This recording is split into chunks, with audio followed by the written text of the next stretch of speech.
Fuck the game up, that's a fact. You real, you ain't gotta change up, that's a fact. Why join them when I could beat them? I gotta go gold. They starting to ban plastic, my album gotta go gold. There's a million species on Earth at risk of extinction. The climate change biodiversity, your water for drinking. There's a million people, Trump wanted to move out the country with lights. Social media, maybe better. That was after I made the petition get down to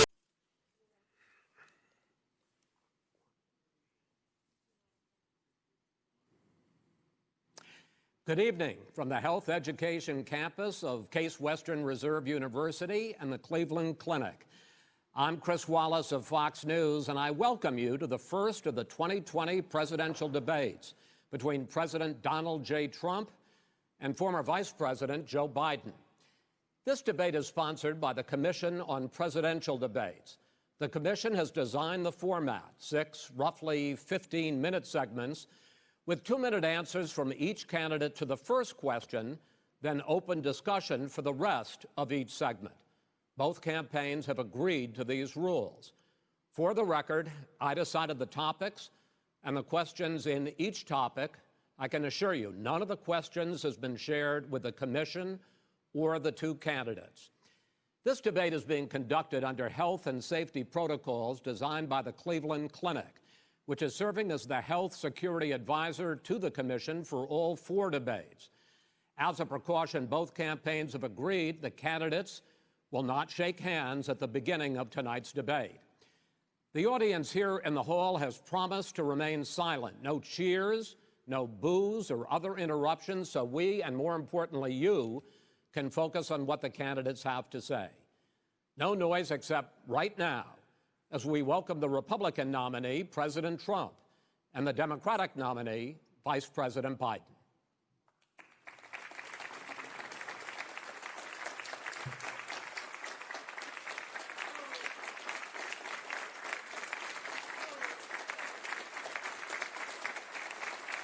How you doing, man?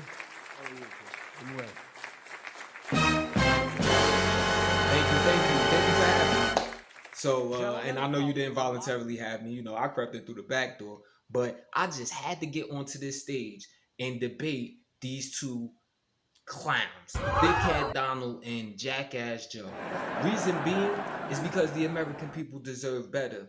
At the end of the day, these gentlemen actually represent the leaders of their respective parties, parties that have sowed a division in this country that is so deep that I think civil discourse at this point between the two parties is almost impossible. They're dealing with different facts. Both people like to lie. Both parties like to lie. We are tired of it. So here I am, Bishop Grady, business, sex, hip hop, intellect, and power, giving revolutionaries abundant dollars and years. Some of you may know me as a rapper from Jersey City, New Jersey. Some of you may know me as a scholar, having achieved a Bachelor's of Science in Physics from Morehouse College, and also a BS in Mechanical Engineering from Columbia University. Some of you may know me as an activist. Most of you probably know me as the editor-in-chief of Black Fox News, a news channel that's actually dedicated towards giving truth to the people, bringing truth to power, and being the voice for the people, as the slogan on the hoodie says. However you know me or have gotten to know me or are going to get to know me, I stand here as the leader for the newly formed graduation party. Because at the end of the day, regardless of what happens at this debate, the main problem with this country is the takeover of the two-party system that has basically allowed us to crumble internally as a political entity and as a world power. So what I'm going to do is I agree to take my 2 minutes also to answer the questions that you, Chris Wallace, may have as the moderator. And, you know, thank you for having me again. Thank you for allowing me to bum rush the stage. But, you know, this is actually important because we need an equalizer for all of these lies and hyperboles that we are most likely going to hear from both sides. Definitely from Dickhead Donald, you know what I mean? So I say let's get to it, man. Ask me. I will gladly answer the questions and debate with these candidates. And yeah, let's get it on. How you doing, man? Gentlemen, a lot of people have been waiting for this night, so let's get going. Our first subject is the Supreme Court. President Trump, you nominated Amy Coney Barrett over the weekend to succeed the late Ruth Bader Ginsburg on the court. You say the Constitution is clear about your obligation and the Senate's to consider a nominee to the court. Vice President Biden, you say that this is an effort by the president and Republicans to jam through an appointment and what you call an abuse of power. My first question to both of you tonight: why are you right in the argument you make and your opponent wrong? And where do you think a Justice Barrett would take the court? President Trump, in this first segment, you go first, 2 minutes. Thank you very much, Chris. I will tell you very simply, we won the election. Elections have consequences. We have the Senate, we have the White House, and we have a phenomenal nominee, respected by all, top academic, good in every way, In fact, some of her biggest endorsers are very liberal people from Notre Dame and other places. So I think she's going to be fantastic. We have plenty of time, even if we did it after the election itself. I have a lot of time after the election, as you know. So I think that she will be outstanding. She's going to be as good as anybody that has served on that court. We really feel that. We have a professor at Notre Dame, highly respected by all, said she's the single greatest student he's ever had. He's been a professor for a long time at a great school. And we won the election, and therefore we have the right to choose her. And very few people knowingly would say otherwise. And by the way, the Democrats, they wouldn't even think about not doing it. If they had, the only difference is they'd try and do it faster. There's no way they would give it up. They had Merrick Garland, but the problem is they didn't have the election, so they were stopped. And probably that would happen in reverse also. Definitely would happen in reverse. So we won the election, and we have the right to do it, Chris. President Trump, thank you. Same question to you, Vice President Biden. You have 2 minutes. Well, first of all, thank you for doing this, and looking forward to this, Mr. President. Thank you, Joe. The American people have a right to have a say in who the Supreme Court nominee is, and that say occurs when they vote for United States senators and when they vote for the President of the United States. They're not going to get that chance now because we're in the middle of an election already. The election has already started. Tens of thousands of people have already voted. And so the thing that should happen is we should wait. We should wait and see what the outcome of this election is, because that's the only way the American people get to express their view is by who they elect as president and who they elect as vice president. Now, what's at stake here is the president's made it clear he wants to get rid of the Affordable Care Act. He's been running on that, he ran on that, and he's been governing on that. He's in the Supreme Court right now trying to get rid of the Affordable Care Act, which will strip 20 million people from having insurance, health insurance now, if it goes into court. And the justice, and I'm not opposed to the justice. She seems like a very fine person. But she's written before she went on the bench, which is her right, that she thinks that the Affordable Care Act is not constitutional. The other thing that's on the court, and if it's struck down, what happens? Women's rights are fundamentally changed. Once again, a woman could be pay more money because she has a pre-existing condition of pregnancy. They were able to charge a woman more for the same exact procedure a man gets. And that ended when we, in fact, passed the Affordable Care Act. And there's 100 million people who have pre-existing conditions, and they'll be taken away as well. Those pre-existing conditions, the insurance companies are going to love this. And so it's just not appropriate to do this before this election. If he wins the election and the Senate is Democrat or Republican, then he goes forward. If not, we should wait until February. All right. There aren't 100 million people with pre-existing conditions. As far as the say is concerned, the people already had their say. Okay, Justice Ginsburg said very powerfully, very strongly, at some point 10 years ago or so, she said a president and the Senate is elected for a period of time, but a president's elected for 4 years. We're not elected for 3 years. I'm not elected for 3 years. So we have the Senate, we have a president. He's elected to the next during election. That period of time, we have an opening. I'm not elected for 3 years. I'm elected for 4 years. The And the election's 100 already million started. people, Joe, the 100 million people is totally wrong. I don't know where you got that number.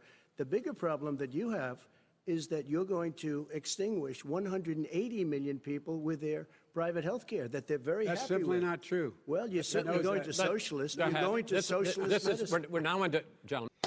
And we're off. So, and allowing me to show the fresh braids, you know what I mean? Shout out to Tanti Esther.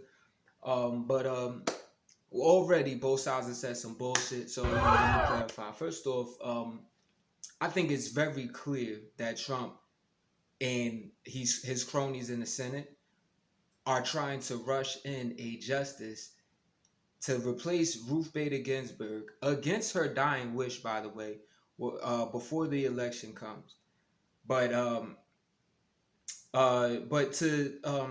to his point, and against what Joe Biden was saying, it actually it's legal, it's well within the rights of these politicians to do that. Is it some stand-up shit to do though? Of course not. And for those who might not know what I mean by some stand-up shit, do you have is that move filled with integrity? Especially considering he got the nerve to bring up Judge Garland during the Obama administration.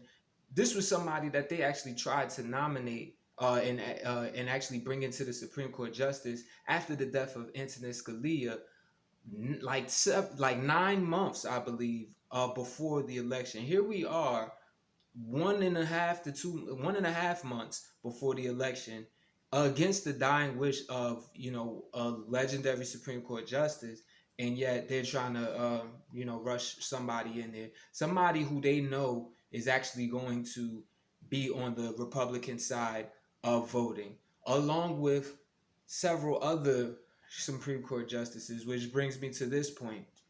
The reality is, this appointment of Judge Barrett, while legal, puts us in a very dangerous position to where conservatives can have their way with pretty much a 6-3 vote on anything that's considered a right-leaning stance on the issue with regards to abortion.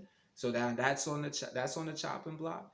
With regards to healthcare, to Joe Biden's point, that becomes on the chopping block. LGBTQ issues, gun rights issues, etc., race issues, etc., etc. It is a very dangerous precedent to actually set from a party that has shown themselves to be, quite frankly, unfair and very extremely biased in dealing with these issues. And you might say the same thing of the Democrats as well. I'm not going to say that. I think what this highlights is a change that needs to take place in the system. Shout out to all the House Democrats that have actually gone to put in the bill that will actually shorten the term length of Supreme Court justices from a lifetime term to like 18 years or so.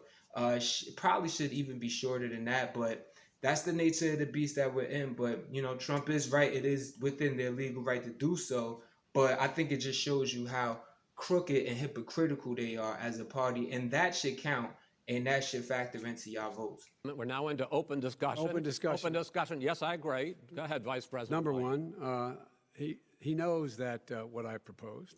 What I proposed is that we expand Obamacare and we increase it. We do not wipe any. And one of the big debates we had with 23 of my colleagues trying to win the nomination that I won were saying that Biden wanted to allow people to have private insurance still. They can. They do. They will under my proposal. It's not what you've said, But and it's not what your party has said. That is simply your party a lie. doesn't say it. Your party That is wants to simple. go socialist My medicine party is and me. socialist Right healthcare. now, I am and the they're going to Democratic dominate Party. you, Joe. You know that. I am the Democratic Party right now. The platform of the Not according Democratic to Party Harris. is what I, in fact, approved of. What I approved of. Now, here's the deal. The deal is that it's going to wipe out pre-existing conditions. And by the way, the 200,000 people that have died on his watch, how many of those have survived? Well, there's 7 million people that contracted COVID. What does it mean for them going forward if you strike down the Affordable Care Act. Joe, you've had Pre-existing 308,000 military people dying because you couldn't provide them proper health care in the military. So don't tell me I'm about this. happy to talk about And this. if you were here, Look, it here's wouldn't the be deal. 200, it would be 2 million people because you were very late on the draw. You Late didn't on want the me to draw. ban China, which was heavily infected. You didn't want me to ban All right, gentlemen, Europe, which no, was heavily Mr. President, You would have Mr. been much President, later, Joe. Mr. President, much later. Mr. President, You're talking about 2 million people. You're not gonna be able President, to as shut a him up. moderator, we are going to talk about COVID in the next segment, but go ahead. Let me finish. The point is that the president also is opposed to Roe v. Wade. That's on the ballot as well in the court. And so that's also at stake right now. And so the election is already You don't know it's begun. on the ballot. Why is it on the ballot? Because Why is you it on the said ballot? It's not you're- on the ballot. It's on the ballot in the I court. don't think so. In the court. Well, There's nothing happening there. Donald, would you And you just be don't quiet know for a her view on Roe v. Wade. You I don't don't know her know. view. Well, all right, let's. Gentlemen, please, especially dickhead Donald. Like, to be real, we know Shorty's stance on Roe v. Wade. You know what I mean? Her stance aligns with that of the majority of conservatives. She has conservative positions on abortion. Whether she wants to abolish it or not is one thing, but she she has a conservative stance on abortion. The public already knows that. You're not hiding. As far as Jackass Joe bringing up all of the deaths due to COVID-19 and how that may be lost to, or it may be even more difficult for people who are contracting this disease to actually take care of themselves. That's actually a very valid point. Trump, and I could say most of the Republicans of today actually have shown such disdain for the Affordable Care Act that it does always make me wonder, as a black man in this country, as somebody that represents the working class, as somebody that's actually coming from the bottom, it makes me wonder whether you even care about the care of American people at all. It seems like you're more worried about getting the Obama out of care than you are actually caring for the American people and making sure that healthcare is affordable. Now, Trump, you have not actually presented a comprehensive healthcare plan to even be shitting on Obamacare like that. And we know it's not officially called Obamacare. It's just the slang. Let it be what it is. So I think you're really audacious in even saying that the Affordable Health Care Act, or suggesting that like it's disastrous or anything like that. It was at least an attempt at rectifying a huge issue within the country. But I digress. You know what I mean? Because we can get to that later. I'm sure it'll pop up in different times. But yeah, as far as the Supreme Court justice stuff, I mean, people are definitely playing politics, and I never seen people so happy as Dickhead Donald to be partisan in my life. But when he was first elected to become the president, wasn't that his selling point, that he wasn't a typical politician? And this is the type of hypocrisy that we have to eradicate from our government, period, if we want to survive on God's planet. All right, let's talk. We got a lot to unpack here, gentlemen. We got a lot of time. So on health care, and then we'll come back to Roe v. Wade. All right. Mr. President, the Supreme Court will hear a case a week after the election in which the Trump administration, along with 18 state attorneys general, are seeking to overturn Obamacare, to end Obamacare. You have spent the last... Because they want to give good health care. If I may ask my question, sir. Good health care. Over the last 4 years, you have promised to repeal and replace Obamacare, but you have never in these 4 years come up with a plan, a comprehensive plan to replace Obamacare. Of course I have. Well, I got rid of the individual mandate. I'm going to give you an opportunity. I got rid of the individual mandate, which was a big chunk of Obamacare. That is absolutely a big thing. That was the worst part of Obamacare. Sir, Chris, that was the worst part of Obamacare. Let me ask my question. Well, I'll ask Joe. The individual mandate was the most unpopular aspect of Obamacare. I got rid of it. I'd like you and we will protect people with President, I'm the pre-existing moderator of this conditions. debate, and I would like you to let me ask my question, and then you can answer your question. Go ahead. You, in the course of these 4 years, have never come up with a comprehensive plan to replace Obamacare, and just this last Thursday, you signed a largely symbolic executive order to protect people with pre-existing conditions 5 days before this debate. So my question, sir, is what is the Trump health care plan? Fine. Well, first of all, I guess I'm debating you, not him, but that's okay. I'm not surprised. Let me just tell you something, that there's nothing symbolic. I'm cutting drug prices. I'm going with favored nations, which no president has the courage to do because you're going against Big Pharma. Drug prices will be coming down 80 or 90%. You could have done it during your 47-year period in government, but you didn't do it. Nobody's done it. So we're cutting health care. All of the things that we've done, insulin. I give you an example, insulin. It was destroying families, destroying people. The cost, I'm getting it for so cheap. It's like water, you want to know the truth. So cheap. Take a look at all of the drugs what we're doing, prescription drug prices. We're going to allow our governors now to go to other countries to buy drugs because they pay just a tiny fraction. As I say, this is open discussion. No, let me but ask this you is about, big. This is big stuff. Sir, you'll be happy. I'm about to pick up on one of your points to ask the vice president, which is he points out that you would like to add a public option to Obamacare. And the argument that he makes and other Republicans make is that that is going to end private insurance. It is and not. Well, if I can ask you the question, it will Not end. what your party says, by the way. It will end private insurance and create a government takeover of health care. It does not. It's only for those people who are so poor they qualify for Medicaid. They can get that free in most states, except governors who want to deny people who are poor Medicaid. Anyone who qualifies for Medicare would Medicaid would automatically be enrolled in the public option. The vast majority of the American people would still not be in that option, number one. Joe, you agreed with Bernie Sanders, who's far left, on the manifesto, we call it, and that gives you socialized medicine. Look, hey, Are you saying I'm not going to listen to him. The fact of the matter is, I beat Bernie Sanders. Not by much. I beat him a whole hell of a lot. I'm here standing facing you, old buddy. Pocahontas would have left 2 days early. You would have lost every primary. All he knows how to do is Super Tuesday. You got very lucky. Here's the deal. I got very lucky. I'm going to get very lucky tonight as well. And tonight I'm going to make sure, because here's the deal. Here's the deal.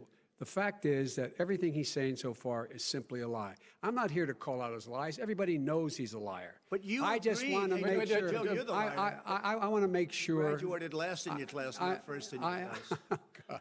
I want to make sure. Mr. President, can you let him finish, sir? No, he doesn't know how to do that.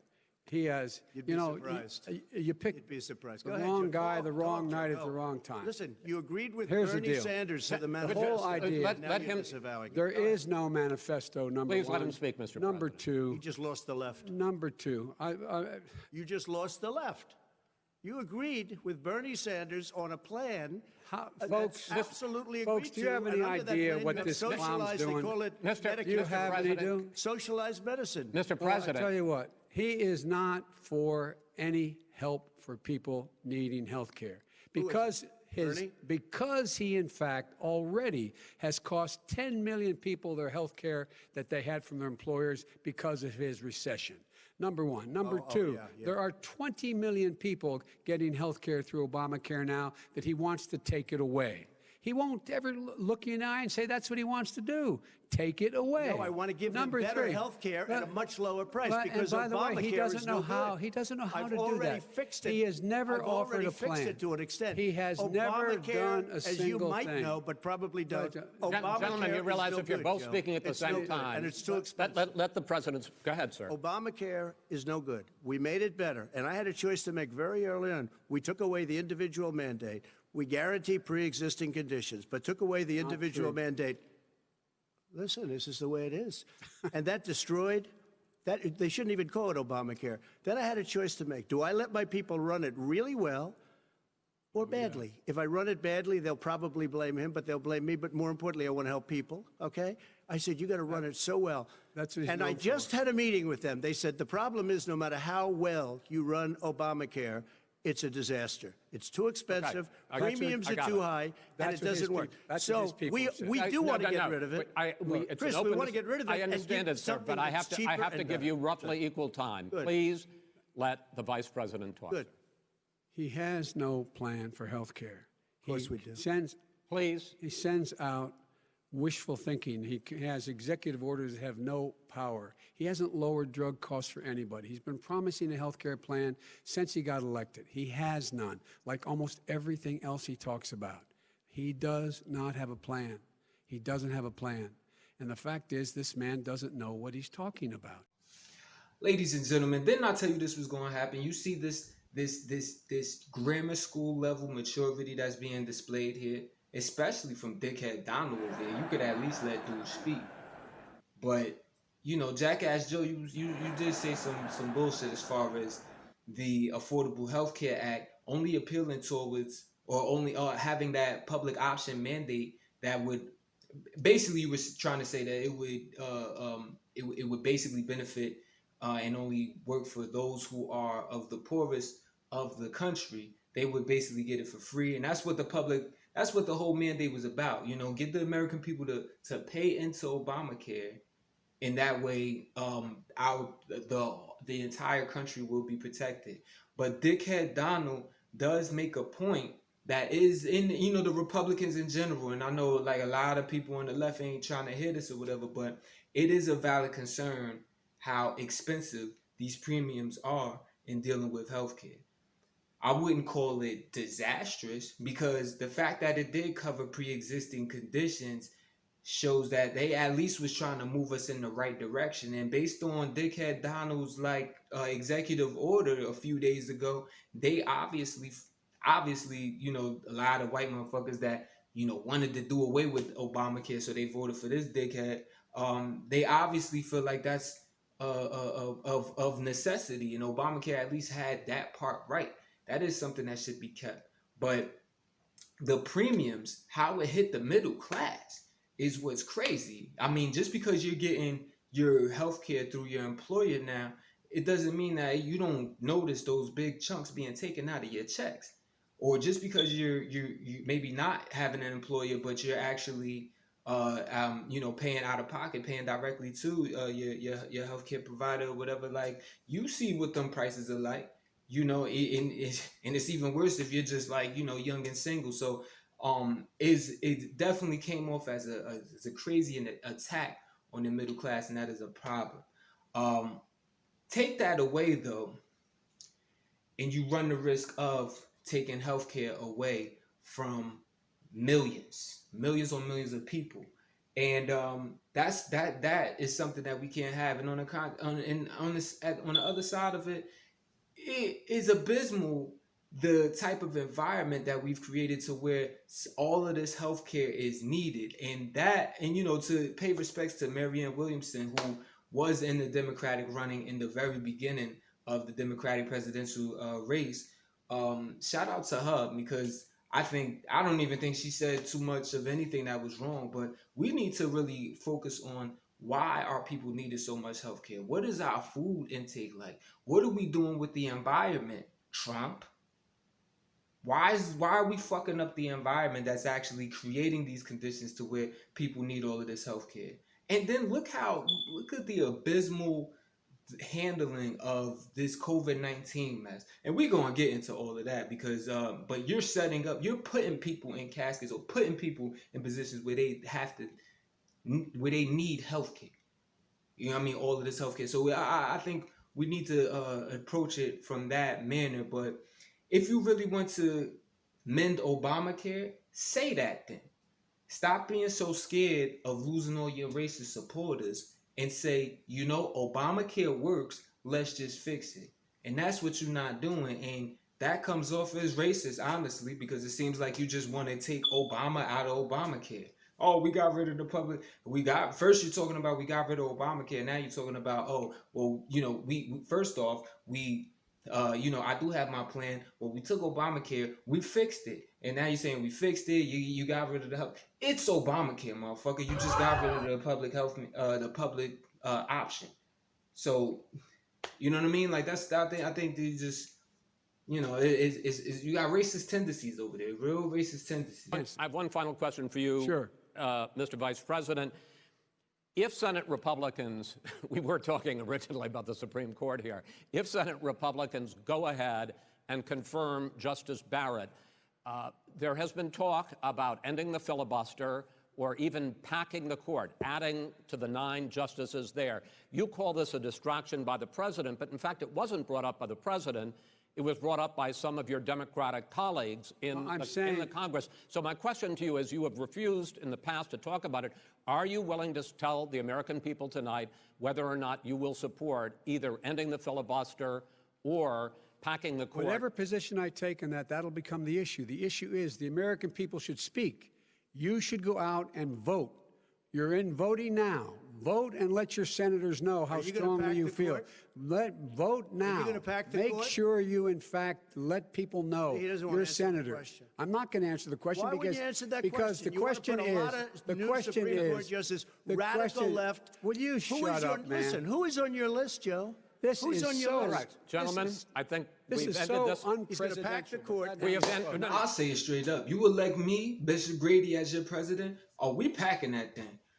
The reason being, we need as many judges on a trial, especially for these huge issues, as possible. And actually, I'm calling for all judges that are nonpartisan to actually come to the forefront. We don't need any more conservative judges that are in the back pockets of all of these like senators and people like this guy or whatever. Like we you know what I mean? We don't need people that are just so partisan that you can already just predict how they're going to vote, because that's what's going on right now. So we packing that thing out. But if we don't get any graduation party judges in there soon, hopefully we'll get some like Green Party judges or judges that actually just represent different ideologies, because it's honestly, when you're at the level of Supreme Court, you shouldn't be partisan at all. You know what I'm saying? You really should just be about being fair and interpreting the law as best as you can.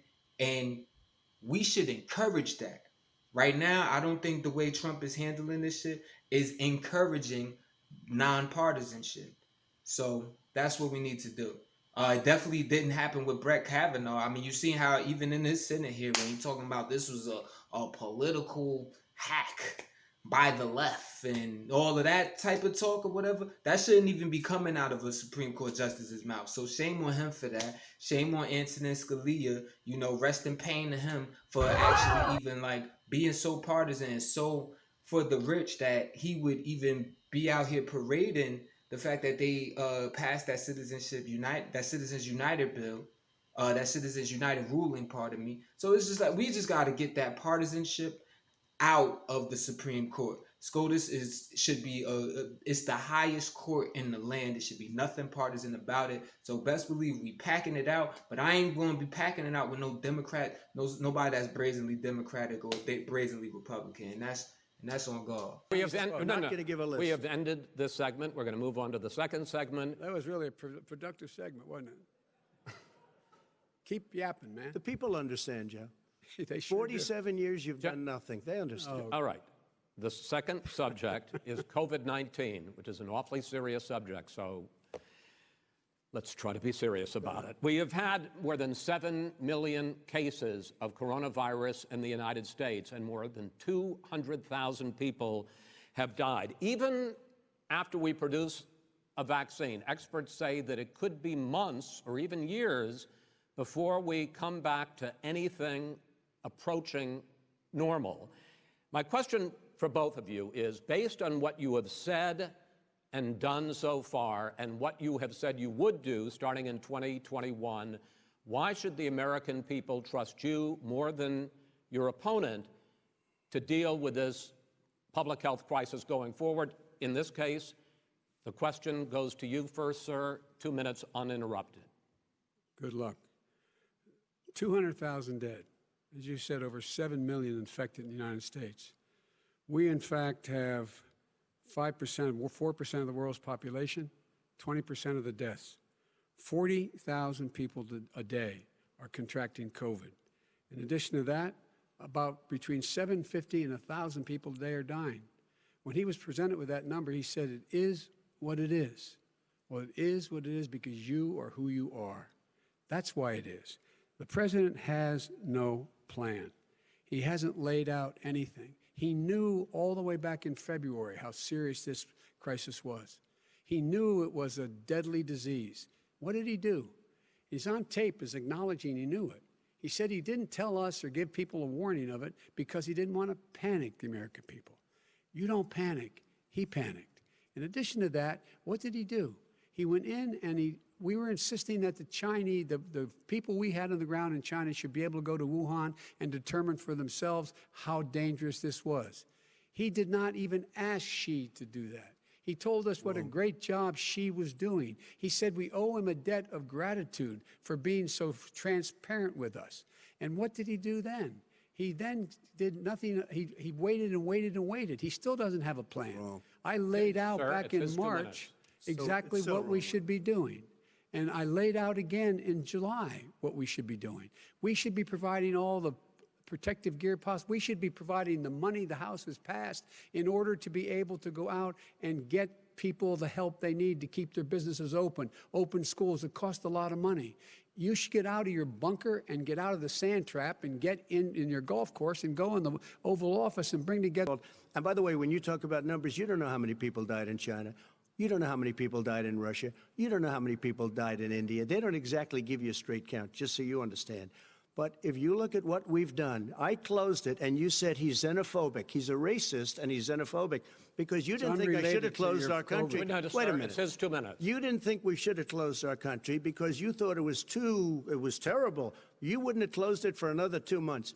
By my doing it early, in fact, Dr. Fauci said, President Trump saved thousands of lives. Many of you Democrat governors said, President Trump did a phenomenal job. We worked with the governor. Oh, really? Go take a look. The governors said I did a phenomenal job. Most of them said that. In fact, people that would not be necessarily on my side said that. President Trump did a phenomenal job. We did. We got the gowns. We got the masks. We made the ventilators. You wouldn't have made ventilators. And now we're weeks away from a vaccine. We're doing therapeutics already. Fewer people are dying when they get sick. Far fewer people are dying. We've done a great job. The only thing I haven't done a good job, and that's because of the fake news. No matter what you say to them, they give you bad press on it. It's just fake news. They give you good press. They give me bad press because that's the way it is, unfortunately. But let me just tell you something. I don't care. I've gotten used to it. But I'll tell you, Joe, you could never have done the job that we did. You don't have it in your blood. You could have never done that job. All right, first off, trusting dickhead Donald is completely out of the question. And let's really break down why. We know this man lied.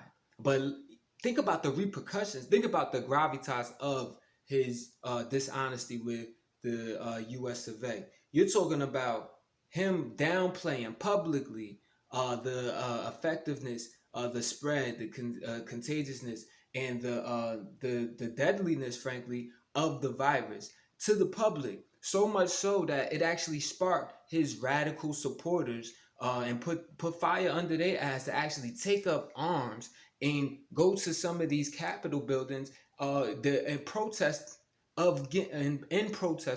against the mask mandates and the public health measures that were actually put in place to protect the public from the spread of this disease. So off the rip, you're a fucking liar, and for you to act like you did anything that could have that you did any sort of a good job to give yourself it's a mind fuck that I would even have to acknowledge this. You know what I'm saying? And you know, Jackass Joe shouldn't have to acknowledge this shit either, because you touting 200K dead like that's a fucking success, and you're a fucking disgrace for even doing that. I have no respect, none, for you for doing that off of that alone.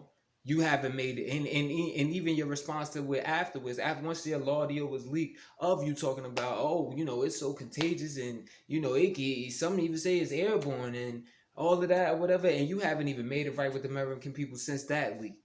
You haven't made it right and told your followers the truth of that either, because they still out here be on some anti-mask bullshit, right? So that's one level where there's no way people should, with a sane mind, trust you in dealing with COVID-19. Secondly, and Senator Mitch McConnell actually spoke out and had the retracted statement talking about there was no playbook left by the Obama administration for them to deal with stuff like this. The fact of the matter is, and this is actually gives Jackass Joe some light, because he was vice president under an administration that did create a playbook for how to deal with pandemics. The Department of Homeland Security actually had this, and it was not used. It was so many rules that were not followed, and that led us to get to where you did have to make a decision on whether you should cut off all travel from China. Now, to Dickhead Donald's point, he was talking about cutting off travel from China, or like, any back and forth from China, and he was called a racist for it. I would say somewhat unfairly, but only in that micro context, because in the grand scheme of things, it should have never gotten to that, and only got to that because of your ill preparedness and your, I guess, lack of respect for the Obama administration when they motherfuckers had the answers. Now, at the same time, didn't y'all have a doctor over there in Wuhan? Didn't y'all have a program that had a doctor in these different areas, y'all had doctors in different labs, including in Wuhan, China, that allowed them to like study and learn about things of that nature. So, and y'all ended that program a couple months before the pandemic even broke out in Wuhan, China. Kind of shady to me. So again, another level of distrust I have for you on that front. And then also with dealing with COVID now, you had a bunch of Trump supporters talking about how Trump is actually, he's the one that's actually saving us from COVID-19, because, Dr. Fauci's trying to force the vaccine on, and that's a whole nother thing. You got the nerve to bring up Dr. Fauci's name. You know how many times y'all have publicly contradicted each other in front of everyone? I'm talking about where you say some bullshit and he has to correct you. And it's happened so much so that everybody thinks like that's why we don't see him in public anymore. Either you or one of your cronies actually removed him from the public eye because they got tired of him making you look stupid. So, and then you gonna bring his name like that means something, man. You the worst type of person, man. Like, really, I have zero respect for you when it comes to stuff like this. But moving on, we actually have somebody who is being touted as like, he's gonna save us. He know the coronavirus ain't that big of a deal, and these all these doctors that's trying to give us these viruses, these vaccines and all of that. Now look where the fuck we at. Now this is the main guy that's trying to put a vaccine, unsafe, untested, down your throat and your veins. Either or, however it's supposed is going to be ingested. Either way, he's the main vaccine pusher. You cannot trust this man with COVID-19 on how to deal with it. And if you do, then I'm sorry, you're not really thinking with wisdom. You are thinking with emotion. You're thinking you just really like this guy, and I really don't know how you could like somebody that lies to you all the time. The devil is a lie. You know what I mean? Like, but whatever. It's however deep you want to take it. But in the grand scheme of things, both administrations, both parties, both people have all been on the wrong side of conspiracies. You know what I mean? Whether we want to go towards war, our occupation overseas in Iraq, and the reasons for being so, that happened across two administrations. Our occupation in Afghanistan, losing a war that you can't even fight. Motherfuckers have launched missiles. Trump launching all of those missiles over in Syria, and still having investments in the missile company that was actually providing the missiles that were being launched, and all of like shady stuff like that. You're talking about the prison industrial complex, the military industrial complex, and how their hands are so deep into these things. You want to talk about big pharma as if you're going to save us from it, but at the end of the day, just because you're getting it from another country and it's going to undercut, that first off goes against your whole America First ideology. Second off, we don't trust you on that either. Like, who is you dealing with? You probably doing favors for somebody, especially as it come out that you broke, bro. So at the end of the day, man, can't trust neither one of them. Now, what you'll get from Bishop Grady and the graduation party, the reason why we do the graduation party is because we put education first. That means, of course, we're going to listen to the sciences. Of course, we're going to have comprehensive plans. Of course, we are going to do what logically makes sense to do for hundreds of millions of people in dealing with this. Right now, we have a scientist that is out here, the head of the CDC, that's saying basically, 10 to 12 weeks of mask wearing can kill this virus before a vaccine would, because right now, rushing to get a vaccine now, that's at best 70% effective, isn't really more effective than wearing a mask. But this guy over here want to push a vaccine. You gonna let him inject you? Come on, think, people. I know how to do the job. I know how to get the job Well, you didn't do very well in swine flu. H1N1, you were a disaster. Your own chief of staff said you were a disaster. 14,000 people died, not 200,000. There was no economic recession. Sir, you made a There was no lethal recession. disease, you made a by the way. point. Let him answer. And there was we didn't shut down the economy.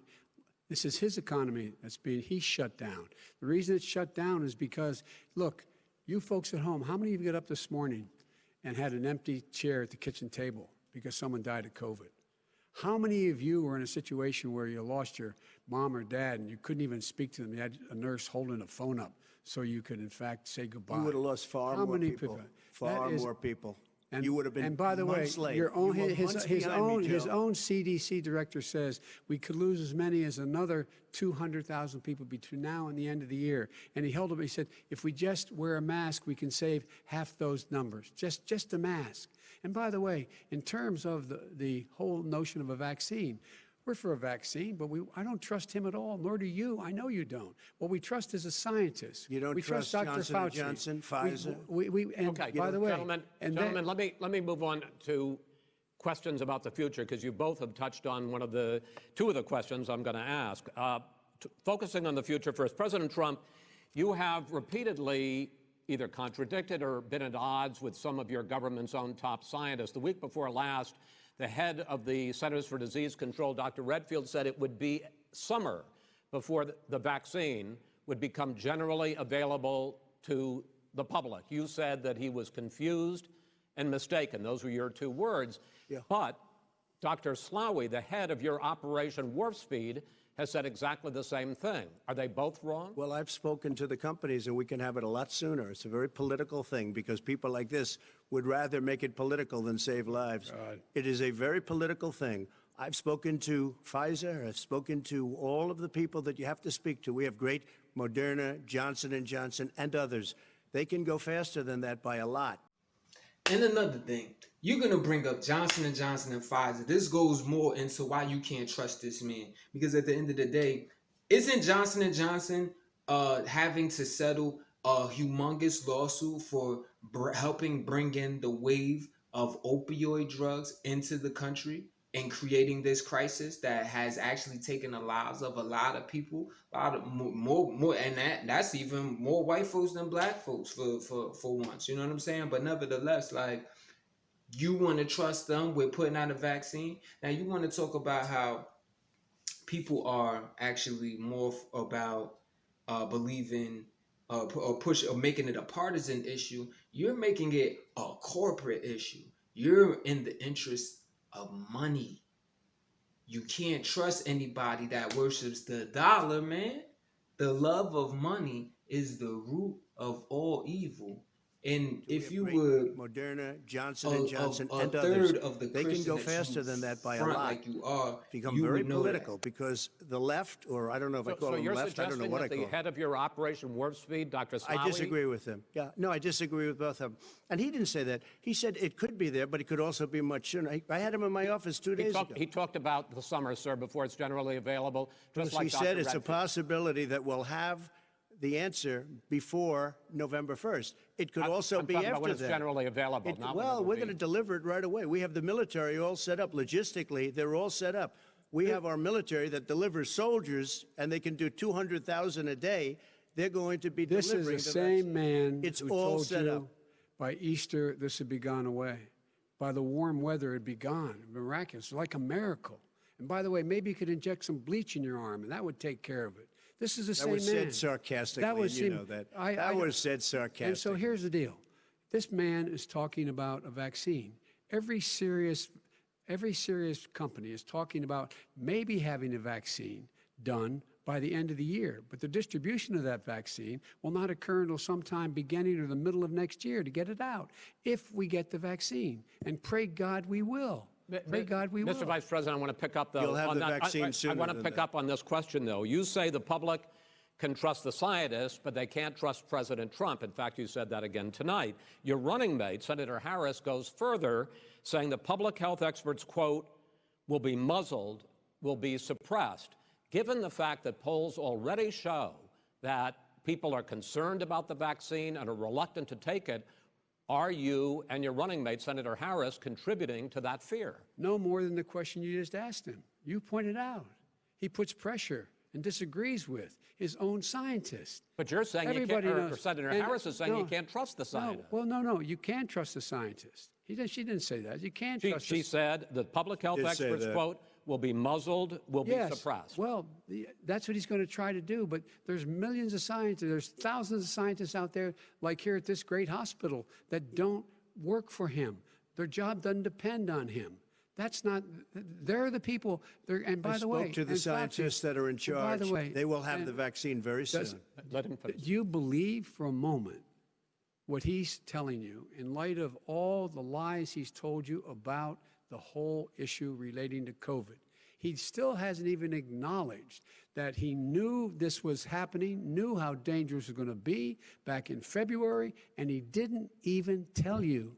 He's on record as saying it. He panicked or he just looked at the stock market, one of the two, because guess what? A lot of people died, and a lot more are going to die unless he gets a lot smarter, a lot quicker. Mr. President? Did you use the word smart? So you said you went to Delaware State, but you forgot the name of your college. You didn't go to Delaware State. You graduated either the lowest or almost the lowest in your class. Don't ever use the word smart with me. Don't ever use that word. Oh, give me a break. Because you know what? There's nothing smart about you, Joe. 47 years, you've done nothing. Let's have this debate. And if We'll you see would have who's had, let me just tell you something, Joe. First off, I hate to look like I'm caping for Jackass Joe, because I'm not. But Dickhead Donald, like, you're talking about smart? You're talking about intelligence? First off, we know that you went to UPenn. You know what I'm saying? Another Ivy League school, whatever. The difference between you and me, though, I earned my way into Columbia. You paid your way. We know you come from a wealthy family, and we know you weren't a stellar performer at your university. So I even think it's dumb for you to even bring that up as a talking point to come at Jackass Joe when Dickhead Donald, we need to call him Shithead Donald at the end of the day, doesn't have any brains about him at all. And you're changing the combo. You know what I'm saying? You really need to address the matter at hand. And he has a point. You still have not acknowledged the fact that you lied. You're a fucking liar. And you're willing to expend the American people. You see the American people as expendable. Even your own following, like, you're willing to have them coming out here in arms going up against the government, their state governments. And when did y'all Republicans be so pro-federal government? Just because this dickhead is actually in this position, you're going to let him rile you up off of lies to actually go against your state government? You're going to let him rile you up to now support him so he could put a vaccine in you when there are scientists that are now saying that, like, well, shoot, we can wear masks for a few months and then that could be it. All we have to do is set a time. Let's set a timetable according to what, like, the people at the CDC are saying. They're saying, like, 2 to 3 months of mask wearing, we can actually beat this thing without a vaccine. It'll be more effective than a vaccine can be. Let's set a timetable and do that. That's what I'm gonna do. You would have had. Let me just tell you something, Joe. If you would have had the charge of what I was put through, I had to close the greatest economy in the history of our country. And by the way, now it's being built again. See, and it's We're going to going get up to the fast. economy in the next segment, sir. Okay. It's going up fast. Okay. Look forward to talking. When it comes to how the virus has been handled so far, the two of you have taken very different approaches, and this is going to affect how the virus is handled going forward by whichever of you ends up becoming the next president. I want to quickly go through several of those. Reopenings. Vice President Biden, you have been much more reluctant than President Trump about reopening the economy and schools. Why, sir? Because he doesn't have a plan. If I were running, I know what the plan is. You've got to provide these businesses the ability to have the money to be able to reopen with the PPE as well as with the sanitation they need. You have to provide them plastic. Tell that to Nancy Pelosi. Well, he's just shush for a minute.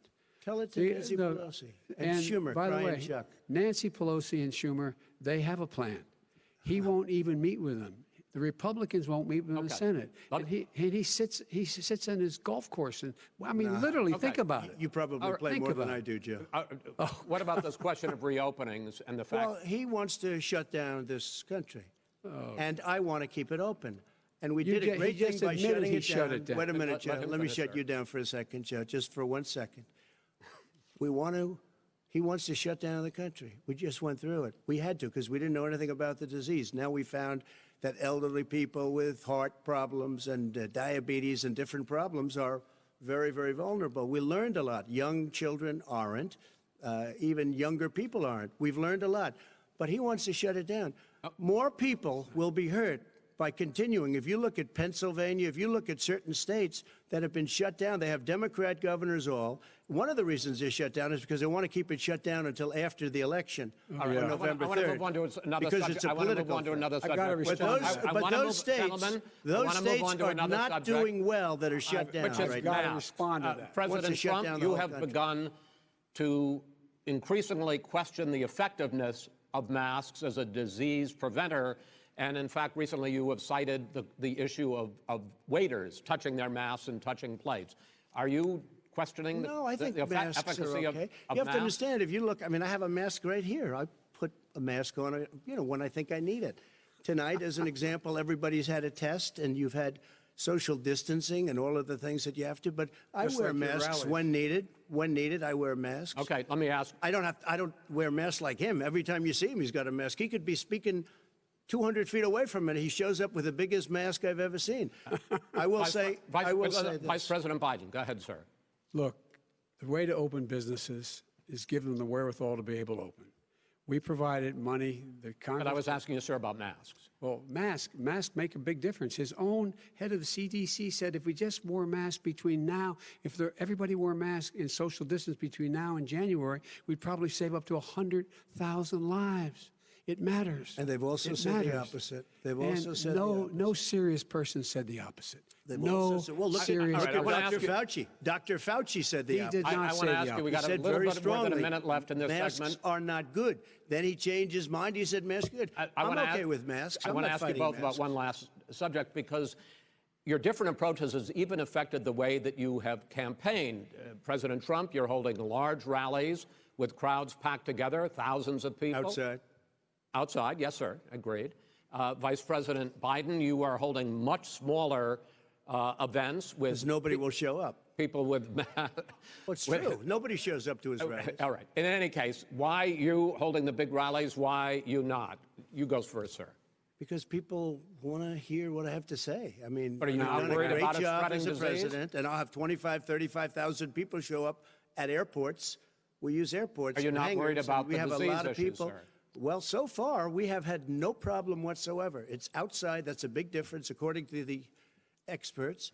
And we do them outside. We have tremendous crowds, as you see. I mean, and literally on 24 hours' notice. And Joe does the circles and has 3 people someplace. Okay. By the way, did you see one of the last big rallies he had? And a reporter came up to him to ask him a question. He said, no, stand back. Put on your mask. Put on a mask. Have you been tested? I'm way far away from those other people. That's what he said. I'm going to be okay. He's not worried about you. He's not worried about the people out there breathing in one another. We've had no negative effect. No negative effect. We've had no negative effect. And we've had 35,000, 40,000 people at these rallies. Just quickly finish up, because I want to move on to our next. Yes, I would. He's been totally irresponsible the way in which he has handled the social distancing and people wearing masks, basically encouraged them not to. All right. He's a fool on this. If you could get the crowds, you would have done the same thing. But you can't. Nobody cares. Gentlemen, can we move First on to off, dickhead Donald, there have been hundreds of infections that have actually been linked to your silly ass presidential rallies. And I call him silly because he gets up at the podium just like he's doing now and just spews it, just talks out his neck the whole time. And I don't really understand how people support you. I mean, we know you and your campaign have paid for protesters before, so that could be happening now, whatever. But now you're endangering people. You're talking about you have tens of thousands of people that's coming up to coming to your rallies because you draw so much of a crowd.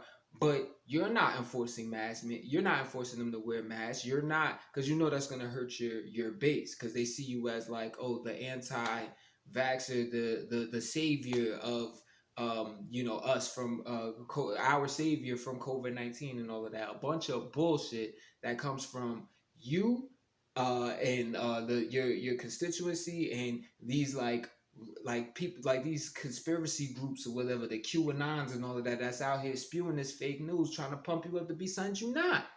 But hundreds of infections have actually been linked to your rallies. And let's be real, Herman Cain, rest in, you know what I mean? God bless the dead. Herman Cain was actually died from COVID-19, and he was last seen publicly at one of your rallies. This with all a crowd full of other coons that was at your rally or whatever, without a mask. So, you know, we don't know for sure that he died from COVID-19 and caught it at your rally, but we know that he died from COVID-19 and was at your rally with no mask on. Now you're talking about, it's just the lies on top of lies with this guy. It's just crazy. But how irresponsible is it to just have these rallies and just try to force the economy on the people when we're dealing with a pandemic that we don't fully understand yet? What is the point of opening it up? See, I'll tell you what the point is. He is a slave to the businesses. He is a slave to corporations. And now, shoot, with this stuff coming out about your taxes, now I think we kind of have a hint as to why he's a slave to these things. You know, something that I've been telling my constituency. You know, if you follow Black Fox News, go to blackfoxnews.com. That's news with a Z at the end. You will see, like, all our broadcasts and me rapping about the news and me doing the reports. We talk about this all the time. You know what I'm saying? His politics come up or whatever. But to make this such a partisan issue, and it's not just happening in these spikes aren't just happening in Democratic run places, because most recently it's spiking in in the Midwest or whatever. You got Minnesota. Minnesota's not a Democratic run government, but here they are having spikes. Over 20 states actually have seen spikes in recent weeks. And in opening up these schools, you've seen hundreds, if not thousands, of new cases come up. Gentlemen, can we move on to the economy? Yes. The economy is, I think it's fair to say, recovering faster than expected from the shutdown. Much faster. In the second quarter, the unemployment rate fell to 8.4% last month. The Federal Reserve says the hit to growth, which is going to be there, is not going to be nearly as big as they had expected. President Trump, you say we are in a V-shaped recovery. Vice President Biden, you say it's more of a K-shape. What difference does that mean to the American people in terms of the economy? President Trump, in this segment, you go first. So we built the greatest economy in history. We closed it down because of the China plague. When the plague came in, we closed it down, which was very hard psychologically to do. He didn't think we should close it down, and he was wrong. And again, 2 million people would be dead now. Instead of still 204,000 people is too much. One person is too much. Should have never happened from China. But what happened is we closed it down, and now we're reopening, and we're doing record business.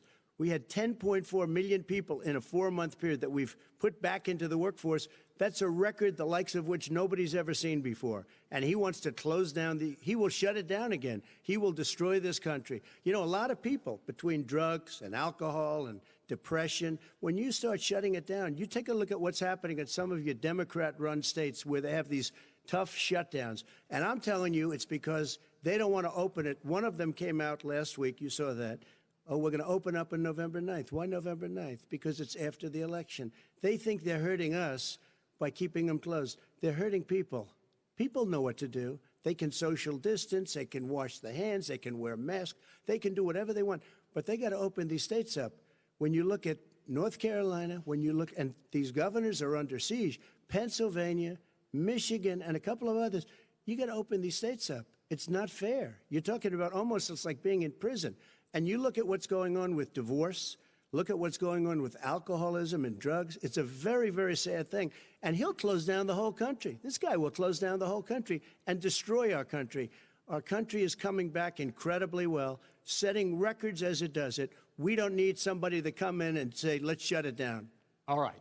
Your 2 minutes, sir. We're now moved to you. As I said, posing the question, the president says it's a V-shaped recovery. You say it's a K-shaped recovery. What's the difference? The difference is millionaires and billionaires like him in the middle of the COVID crisis have done very well. Billionaires have made another $300 billion because of his profligate tax proposal, and he only focused on the market. But you folks at home, you folks living in Scranton and Claymont and all the small towns and working class towns in America, how well are you doing? This guy paid a total of $750 in taxes. Sir, wait, no, sir, it's just wrong yeah, I understand. You've agreed to the 2 minutes, so please let him have it. Do I get my time back? The fact is that he has, in fact, worked on this in a way that he's going to be the first president of the United States to leave office having fewer jobs in his administration than when he became president. Fewer jobs than when he became president. First one in American history. Secondly, the people who have lost their jobs are those people who have been on the front lines, those people who have been saving our lives, those people who have been out there dying, people who've been putting themselves in the way to make sure that we could all try to make it. And the idea that he is insisting that we go forward and open when you have almost half the states in America with a significant increase in COVID deaths and COVID cases in the United States of America. And he wants to open it up more. Why does he want to open it up? Why doesn't he take care of the American? You can't fix the economy until you fix the COVID crisis. And he has no intention of doing anything about making it better for you all at home in terms of your health and your safety. Schools, why aren't schools open? Because it costs a lot of money to open them safely. You know, they were going to give, his administration was going to give the teachers and school students masks. And then they decided, no, couldn't do that because it's not a national emergency. Not a national emergency. They've done nothing to help small businesses. Nothing. They're closing. 1 in 6 is now gone. He ought to get on the job and take care of the needs of the American people so we can open safely. All right. Your time is up, sir. It has to be said, and I can't let this go any further. I don't care if it's a freaking K shape or V shape. I mean, the whole thing, it seemed like pretty much of a W shape to me, and the W's not for win. I can assure you that much. But we could say this though: there's been an economic problem that has persisted across both administrations that has to be spoken on, and that is the wealth gap. Now, first off, despite what is being said by the left wing or the right wing, during the Obama administration, they were able to increase jobs. Unemployment was, especially for the Black community, as I will take the time to speak for at the moment, the unemployment rate was on the route to dropping. So anybody that is Republican, or like that, or that is a Trump supporter, that uses that as proof that Trump has these great ideas for the economy, is a liar at the end of the day. That needs to be said publicly on this stage. Stop bringing that up as proof that Trump is doing something well, or the Republicans are winning and the Obama administration wasn't, and that this is like the best thing for Black people. It is not. His rules aren't. He's actually on the way towards reversing that, and crises like this pandemic expose this. But one thing that has happened that wasn't fixed by the Obama administration and has only been exacerbated by the Republican administration is the increasing of the wealth gap. So sure, there are more jobs. There are more low-wage jobs where you could get your $10 and $11 an hour, and your 10 to 15 hours per week and work. Sure, That exists. So yeah, you could skew the numbers and be like, oh well, there's more jobs or whatever. At the end of the day, man, wealth is not entering into these communities, into the lower class. The middle class is disappearing, and the wealthy continues to get richer and richer. There have been hundreds of billions of dollars, to Biden's point, hundreds of billions of dollars that have been made by billionaires throughout this pandemic, while the rest of us starve. Now, one thing that was brought up was him sending 10 million people back to work since COVID-19 happened. The reality is, had you not lied to the American people, we could have put even more people back to work, because we would have actually been able to beat the virus. So I'm really not trying to hear that. And you, as far as like this recovery that's taking place, we're talking about damn near we're going towards 30 million people that are actually unemployed. Just last week, over 10 million people applied for unemployment, and this is happening in crazy numbers by the week. It's getting worse. It's a disaster, and what needs to happen is a true recovery. I have to speak as the graduation party leader. I do have to speak for education. I think it is asinine to actually send these kids back to their schools, knowing that COVID is out there and that they can ultimately like spread it amongst themselves and then go back to their families and spread it more. We can spread it all throughout the world. You want to call it the China virus, but right now we're leading in the world with all of the numbers. So you're wrong for even saying that. Forget being politically correct. You're just an asshole. But let's deal with the real and deal with the numbers and do what the scientists are suggesting that we do. If we have to do online classes until we beat this thing and, lay low for 2 to 3 months, then let's do that. Let's have the heart as American people to do that. At least Black America, shoot, we're going to, because at this moment, with y'all being the leaders of these two parties in this corrupt two-party system, honestly, you got people that aren't a part of y'all worlds that feel like, man, we might have to save ourselves out here. But American people, if y'all really want to get on a boat towards freedom, towards the pursuit of happiness, towards peace and tranquility, then y'all need to vote for the graduation party. We are going to get to. I have to respond to that. Well, you both had 2 minutes, sir. Excuse me, he made a statement. So did you. People want their schools open. They don't want to be shut down. They don't want their state shut down. They want their restaurants. I look at New York. It's so sad what's happening in New York. It's almost like a ghost town, and I'm not sure it can ever recover what they've done in New York. People want their places open. They want to get back to their lives. They'll be careful, but they want their schools open. Okay. I'm the one that brought back football. By the way, I brought back Big Ten football. It was me, and I'm very happy to do it. And all right, people of Ohio are very proud of me. And you know how I found out? When he took the phony out. Oh my goodness. He's talking about bringing back football. You brought back football. First off, that is a lie. And then second off, to even be proud of bringing back the Big Ten football, where who are the majority of these players that are playing college football, especially in the Big Ten? Don't they have more majority of them have skin color like me? And you want to be proud of using my people as a petri dish, experiment for how COVID-19 is going to be spread? Because it's already reported that they're going to be monitoring these players to see the effects of it and how it's going to spread. So, this is akin to the Tuskegee experiments that we've had in the past. Are you kidding me? Or Agent Orange, how that was unleashed against our soldiers. And things of that nature. Gentlemen, we're going to get to your economic plans going forward in a moment. But first, Mr. President, as you well know, there's a new report that in 2016, the year you were elected president, and 2017, your first year as president, that you paid $750 a year in federal income tax each of those years. I know that you pay a lot of other taxes, but I'm asking you the specific question. Is it true that you paid $750 in federal income taxes each of those 2 years? I paid millions of dollars in taxes, millions of dollars of income tax.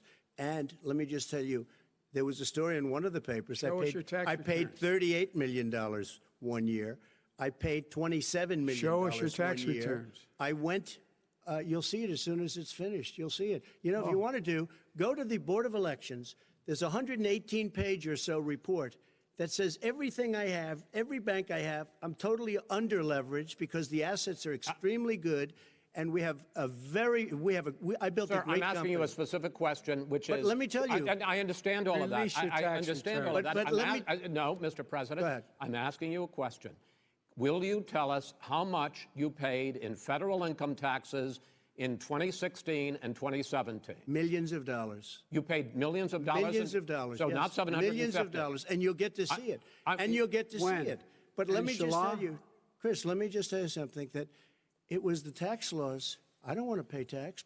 Before I came here, I was a private developer. I was a private business people. Like every other private person, unless they're stupid, they go through the laws, and that's what it is. He passed a tax bill that gave us all these privileges for depreciation and for tax credits. We build a building and we get tax credits, like the hotel on Pennsylvania Avenue. You get a massive, which, by the way, was given to me by the Obama administration, if you can believe that.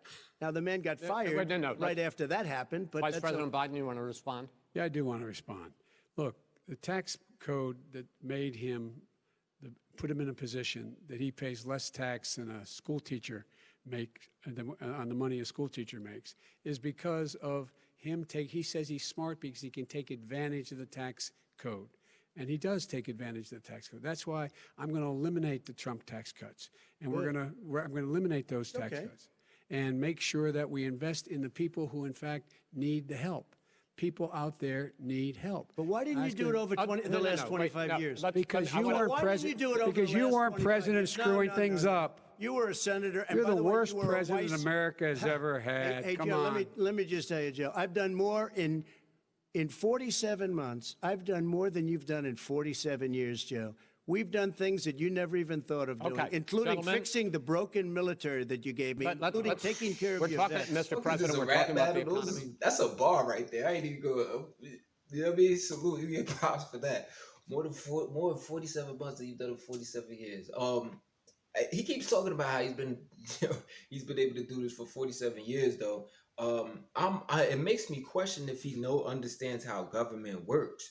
I mean, dude was a senator for the majority of that, and you're not one man in the senator that's able to change and move things the way that a president can. You know, like the White House and the judicial system, as well as the legislative branch, they all balance each other out. So if you're leading the White House, you have way more power than one senator has. So I mean, I don't know. It makes me question if you've even passed like your 101 social studies class. Like, kind of like, I don't know. It's weird. But what is being looked over is the fact that this tax system that we have in the U.S. is out of control. If people can actually can be billionaires and pay less income tax than people who are actually working class citizens, when the whole purpose of income tax is to fund the government so that the government can take care and protect the people. So that needs to be modified. I don't believe Dickhead Donald when he says he paid millions in 2016 and 2017. He's repeatedly talking about how many losses how he's earned so much less money since being taking on the position of being president. It's out there as far as like him paying $750 on those 2 years, and he's just known for being a liar. Now, I've always talked about how this man is broke, and I can tell you're broke or you don't have as much money as you put yourself out there to be because of the things you do. Like, nobody who's really wealthy off of business is going to try to dig into 501c3 organizations and pull from that to pay for exorbitant things like portraits, or no one with that much money is going to use campaign funds to pay hush money towards a woman accusing them of having a little dick and bad sex. These things don't happen for people that are really making money. So definitely not in a billion. So I'm really not buying that, especially with all of the people that you owe. Now, I think it's ludicrous that we are 4 years removed from presidential debates with Hillary Clinton, and yet we still have not seen his tax returns. And not only have we not seen them, him and his cronies have vehemently fought against the release of his taxes. The New York City has tried to get them released, or whatever. The federal government has tried to get them released. Like, I think it's ludicrous that we've been having this conversation. The man obviously cannot be trusted on that front, as far as being honest about his business revelations, and probably has good reason to. I mean, as what you call crooked Hillary, as she said in the past, like, you're obviously probably trying to hide something. Like, what are you hiding? Is it the ties? Is it the Russian ties? You know what I'm saying? Is it the money that you owe to these banks?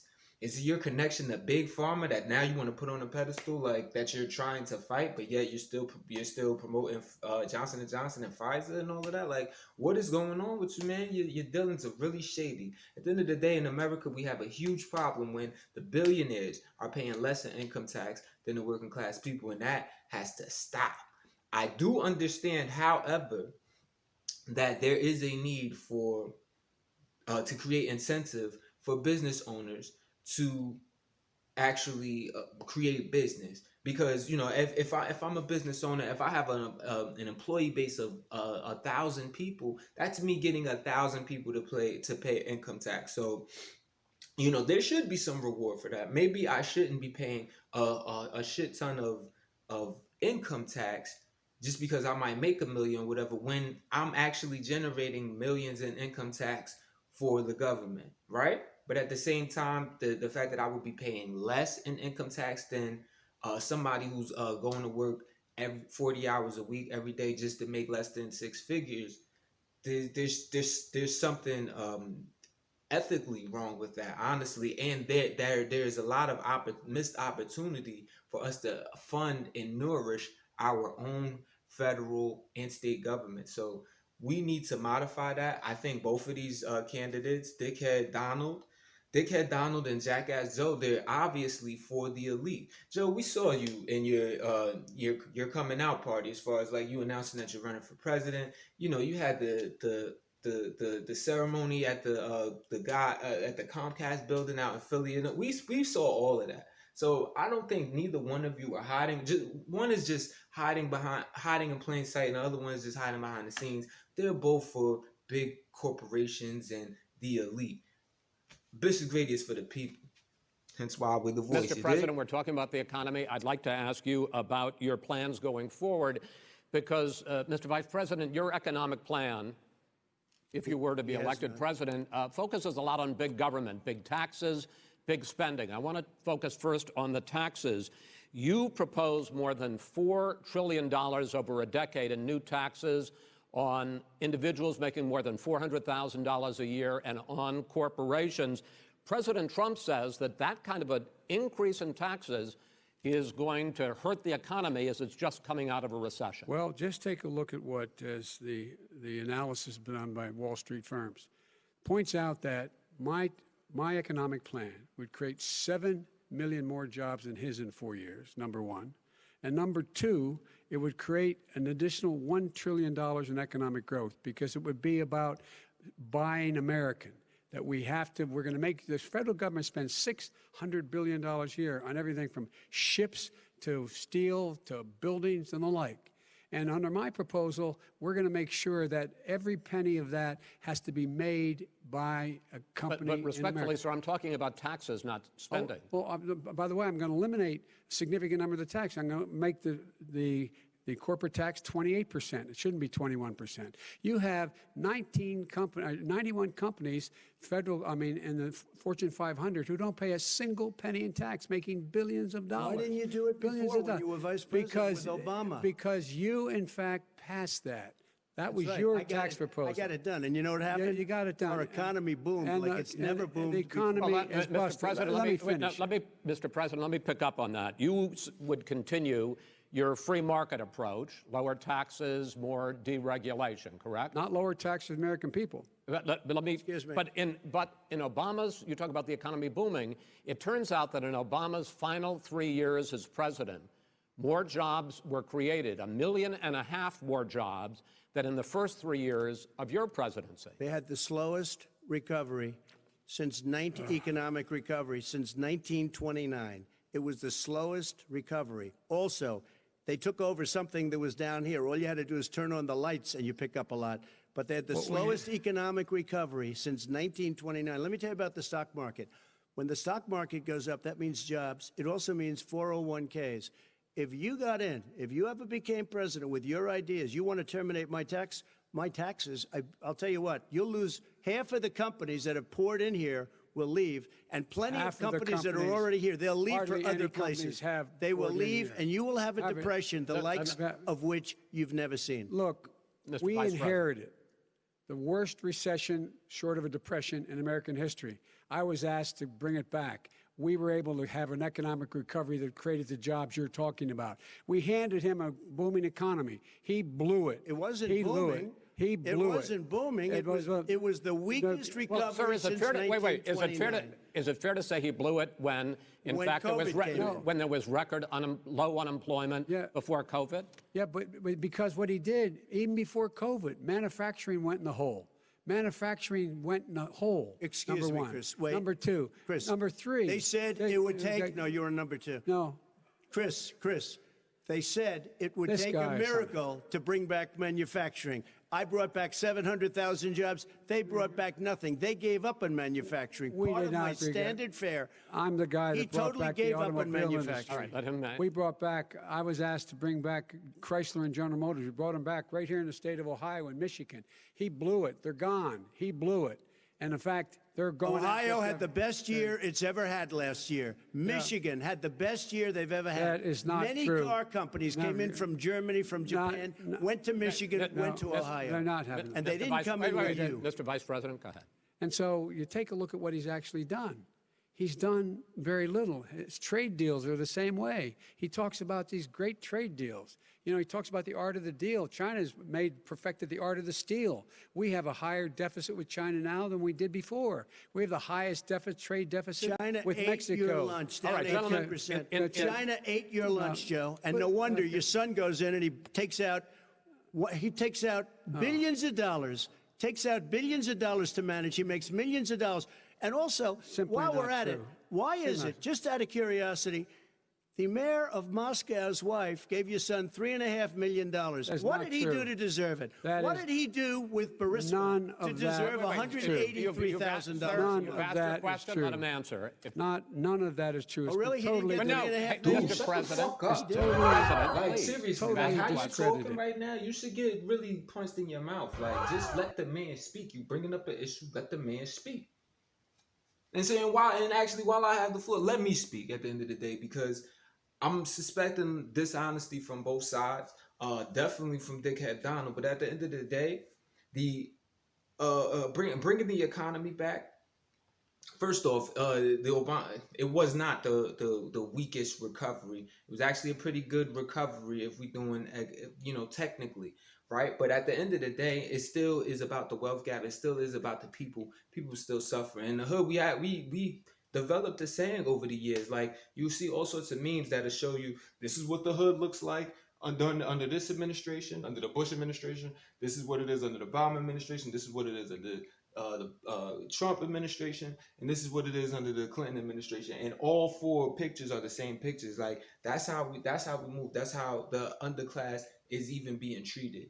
The reality is, the best idea to actually bring the economy back and put us on our feet would not be to do all of these tariffs and start these trade wars that have been created by Dickhead Donald or whatever. But at the end of the day, it would be actually going towards actually going green, taking care of our environment, and it'd be a great chess move where we can not only take care of our environment, we could also be a leader on the planet and can encourage the rest of these countries to also take care of their environment, go green, become carbon neutral, and we would create a ton of jobs. And that hasn't been taken on. What has been done has just been about trying to basically rev up the engine on on a bad transmission, basically, on something that needs to be replaced anyway.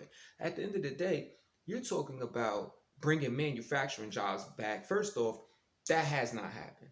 And while raising taxes does have to be considered, as far as like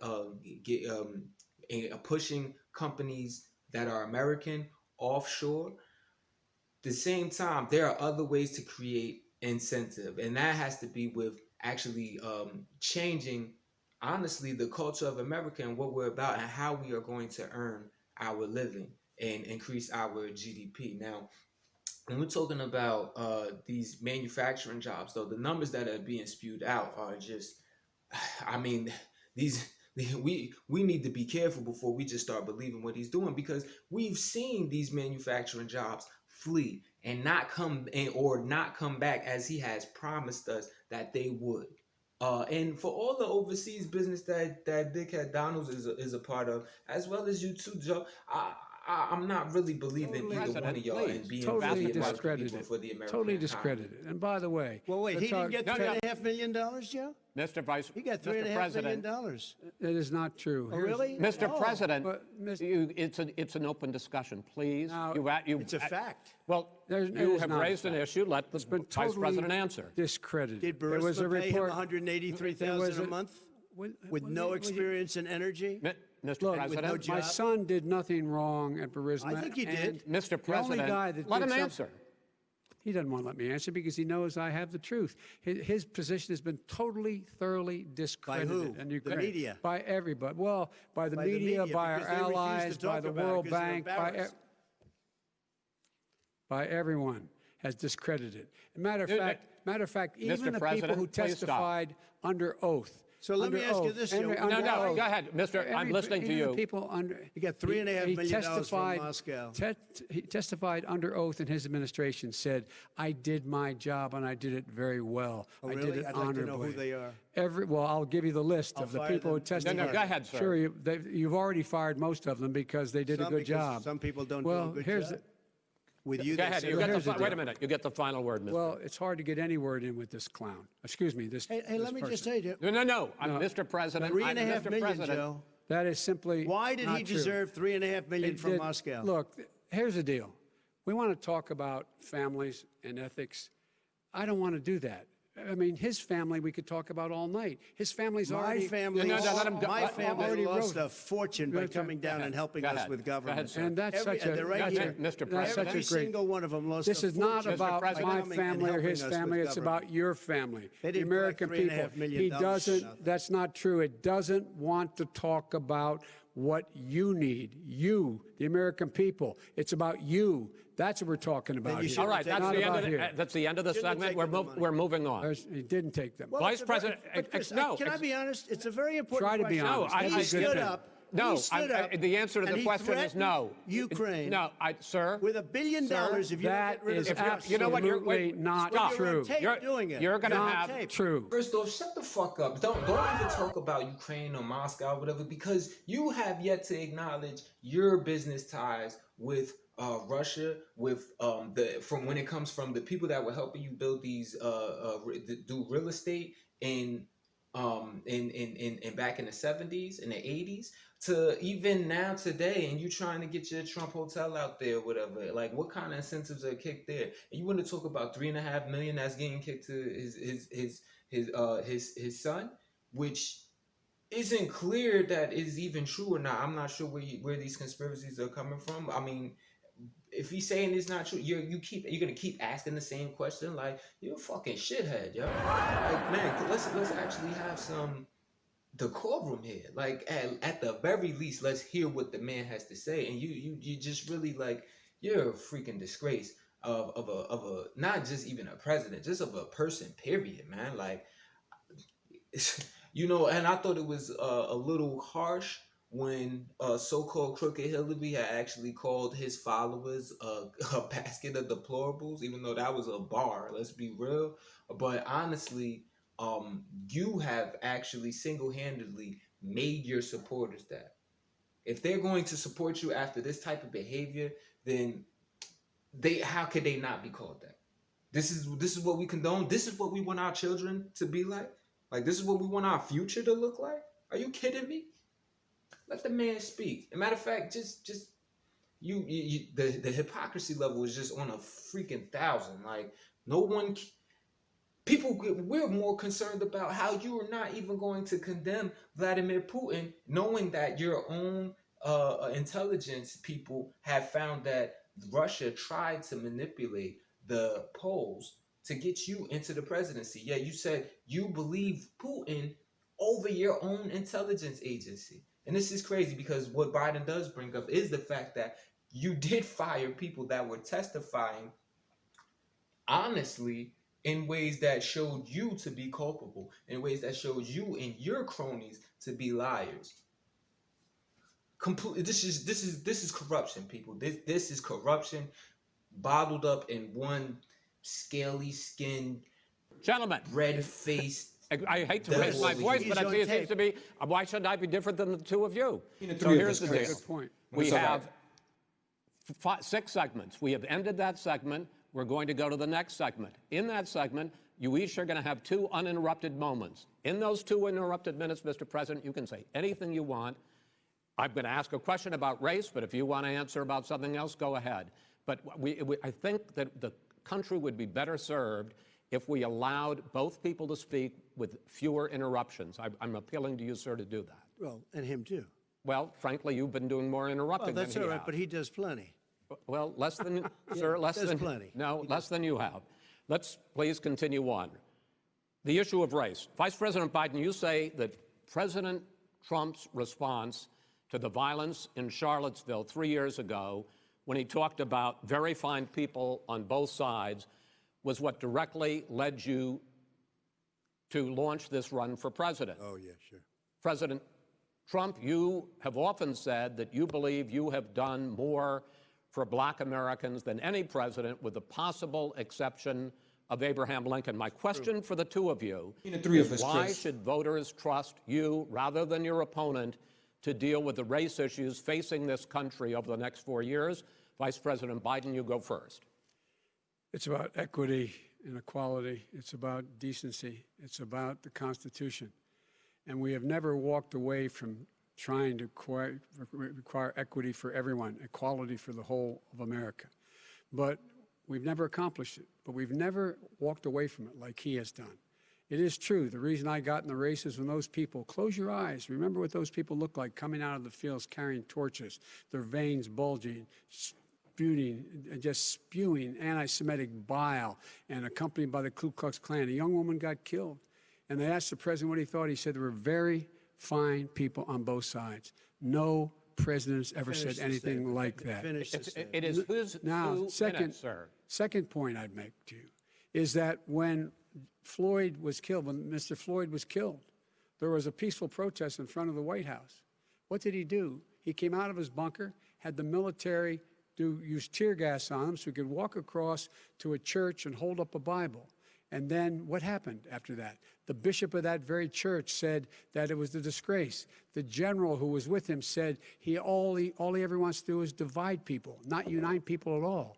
This is a president who has used everything as a dog whistle to try to generate racist hatred, racist division.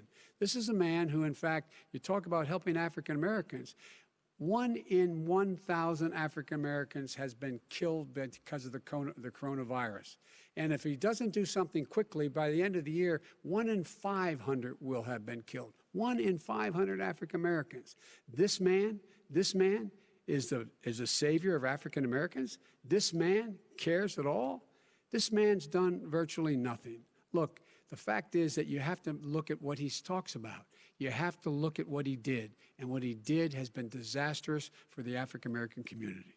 So, President Trump, you have 2 minutes. Why should Americans trust you over your opponent to deal with racism? he did a crime bill, 1994, where you call them super predators, African Americans, the super predators, and they've never forgotten it. They've never forgotten it, Joe. No, sir, it's his 2 minutes. So you did that, and they call you super predator, and I'm letting people out of jail now that you have treated the African American population community. You have treated the black community about as bad as anybody in this country. You did the 1990, and that's why, if you look at the polls, I'm doing better than any Republican has done in a long time, because they saw what you did. You call them super predators, and you've called them worse than that, because you look back at your testimony over the years, you've called them a lot worse than that. As far as the church is concerned, and as far as the generals are concerned, we just got the support of 250 military leaders and generals, total support.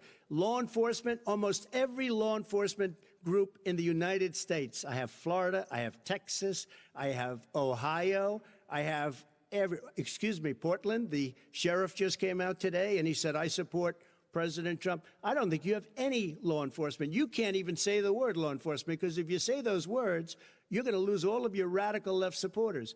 And why aren't you saying those words, Joe? Why don't you say the words law enforcement? Because you know what? If they called us in Portland, we would put out that fire in a half an hour, but they won't do it because they're run by radical left Democrats. If you look at Chicago, if you look at any place you want to look, Seattle, they heard we were coming in the following day, and they put up their hands, and we got back Seattle. Minneapolis, we got it back, Joe, because we believe in law and order, but you don't. The top 10 cities and just about the top 40 cities are run by Democrats and, in many cases, radical left. And they've got you wrapped around their finger, Joe, to a point where you don't want to say anything about law and order.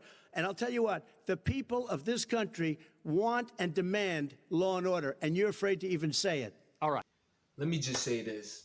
I am so sick and tired of the term law and order being used whenever it comes to black people or issues surrounding black people and people's reaction to them.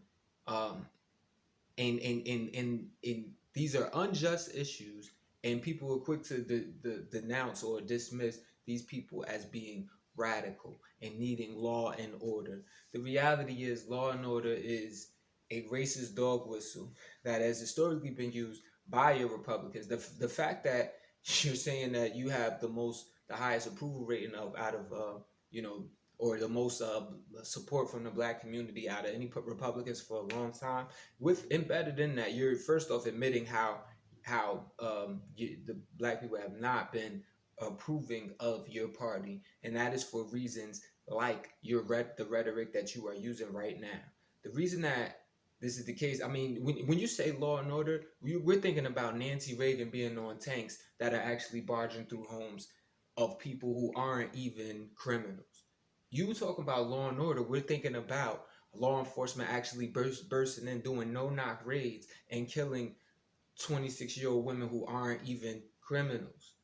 You talk about law and order, we're thinking about the murders of Mike Brown, Ezell Ford, Oscar Grant, John Farrell, John Crawford, Darian Hunt, Eric Garner, and Sean Bev. People who were unarmed. Rayshard Brooks. We're talking about George Floyd, Ahmaud Arbery, even though that was more of an extrajudicial, killing. This was actually done by somebody who previously was dealing with law enforcement, and definitely people who were seen at your rallies. I think if it really was between these two, I think despite you having initiated the First Step Act, I mean, honestly, if it wasn't for Jared Kushner's father being incarcerated, or for you having so many people around you that are in danger of being incarcerated, I'm not sure that you would have even passed that. But based on your policies in the past, your real estate policies for low rental and disenfranchised blacks in New York in the past, based on how you treated the Central Park Five, based on what you said about shithole countries and things of that nature, and your sensitivity towards black people, even when you were running for president. What do you have to lose? We have a lot to lose. Black people have lost a lot.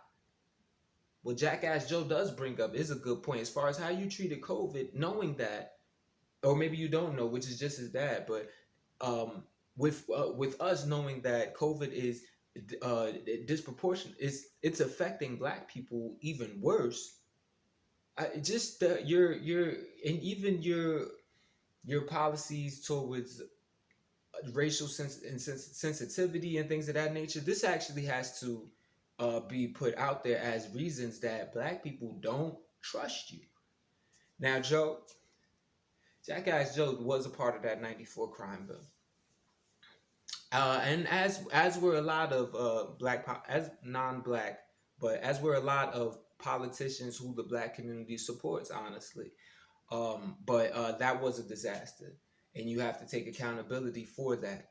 Um, but what I would say is, you obviously can trust me to be more for the Black community more than you could trust either of these two clowns. I mean, the reality is, me being African American, I'm from Jersey City, New Jersey, a low income area. I mean, we come from the bottom. You know what I'm saying? But I also worked my way up to be able to, thank you to the support that I was able to have. I had parents that, despite us being from the hood, despite us being um, impoverished, was still able to muster up to keep me in private school for almost my whole life. You know what I mean? So that in that balance of being in a private school, but also being in the streets, whatever, it gave me a grand perspective. Taking that to then go on to a historically Black college like Morehouse, the school that Martin Luther King went to, by the way, or whatever. I have the grand perspective over this, especially in comparison to you two. The reality is, Black people, our people need a leader. They need somebody who is going to acknowledge that Black people actually are, not just that we built this country, which you did acknowledge at a rally in recent history, even though I think you might have just been trying to pander, but nevertheless, you did say it out loud. But we need somebody that's going to acknowledge that we are actually the battery that this country needs to even be the world power that it has portrayed itself to be. I mean, whether you want to go back towards slavery or even whether you want to go towards now, one of our highest exports is entertainment, and that's hip hop. Like these are one of our highest exports, and the only reason that we're Black people don't take part in our other highest exports, which is like, the military industrial complex or whatever, is because we're not educating our youth enough to even be able to get into these colleges so that they can even be in these positions in corporate America to actually participate in STEM fields the way they could. I mean, I'm from the hood. At the end of the day, even though I got into college and did engineering, I never met an engineer in my life while growing up. You know what I mean? Like, everybody where I'm from, they do postal work. My parents themselves were like the cream of the crop as far as them having like accounting jobs or budget analyst jobs or whatever. Like, and they was able to finesse that. But where I'm from, you have a post office job, you're doing well. You work for the government, you're doing well. And these are the things that have to be approached. But it's all about opportunity and providing opportunity. Joe is right in talking about it's about equity and equality. I mean, but it's also about giving Black people the tools and giving them the room so that they can create and have for themselves, and not have whatever that they build up be torn down by propaganda, or even just by racist rhetoric, violence, or even legislation. I want to return to the question of race. Vice President Biden, after the grand jury in the Breonna Taylor case decided not to charge any of the police with homicide, you said it raises the question, quote, whether justice could be equally applied in America. Do you believe that there is a separate but unequal system of justice for blacks in this country? Yes, there is. There's systemic injustice in this country, in education and work and in law enforcement and the way in which it's enforced. But look, the vast majority of police officers are good, decent, honorable men and women. They risk their lives every day to take care of us. But there are some bad apples. And when they occur, when they find them, they have to be sorted out. They have to be held accountable. They have to be held accountable. And what I'm going to do as President of the United States is call together an entire group of people at the White House, well, everything from the civil rights groups to the police officers, the police chiefs, and we're going to work this out. We're going to work this out. So we change the way in which we have more transparency in when these things happen. These cops aren't happy to see what happened to George Floyd. These cops aren't happy to see what happened to Breonna Taylor. Most don't like it. But we have to have a system where people are held accountable. And by the way, violence in response is never appropriate. Never appropriate. Peaceful protest is. Violence is never appropriate. All right. What is peaceful protest? When they run through the middle of the town and burn down your stores and kill people all over the place, that and you is say not peaceful protest? President No, Trump, it's I'm not not, but asking- you say it is. See that right there? You saw the racist jump out of him, right? You saw that, right? You're talking about what is peaceful protest, people running around destroying stuff and killing stuff. If you really look at these protests, first off, why not acknowledge how there have been some police that have actually taken part in destroying property and making it look like it's, oh, Black Lives Matter protesters? Why not acknowledge that there have been actual agitators purposely dressing up as if they are part of these protesters just to cause destruction and make it look bad on the people who are protesting peacefully? Why not acknowledge that there are plenty of cases, tons of footage showing how the peaceful protesters are not the first agitators? Why not acknowledge that?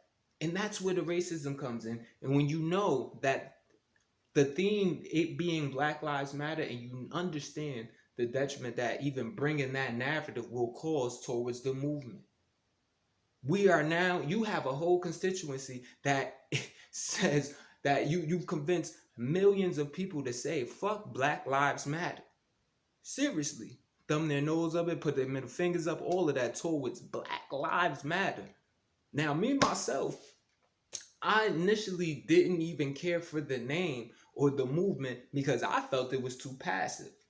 I don't like feeling like we have to plead for our humanity, which is what that title basically says. Black Lives Matter. And there are a lot of people that are just as bold as me, and people that are even more radical than me that don't that feel that way. And when I say radical, when we're talking about Black people, we're talking about a response to oppression. We're not talking about, oh, these people are making us feel uncomfortable, making us feel like we're wrong, so now I'm going to say something. Like, no, we're fighting for our lives and our existence and our right to life, liberty, and the pursuit of happiness here.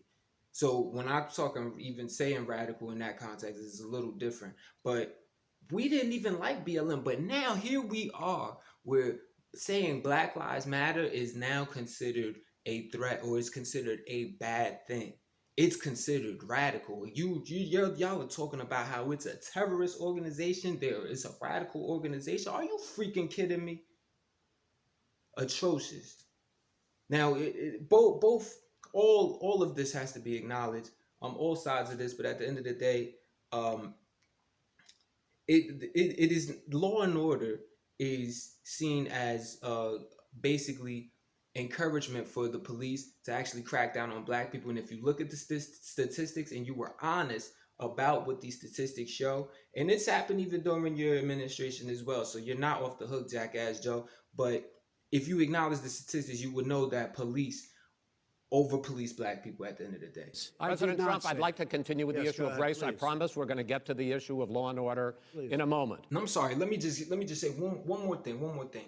For this man to even front like he's an ally to the Black community when he has Rudy Giuliani as his personal lawyer, this is the same guy that brought in Stop and Frisk. Matter of fact, Donald Trump, you were actually encouraging Stop and Frisk when we know that is racist at its core, and the numbers show that. But yeah, you will continue to give props to Giuliani as if the numbers don't show that. So I think it's just clear that he's just pandering, even with his silly ass platinum plan.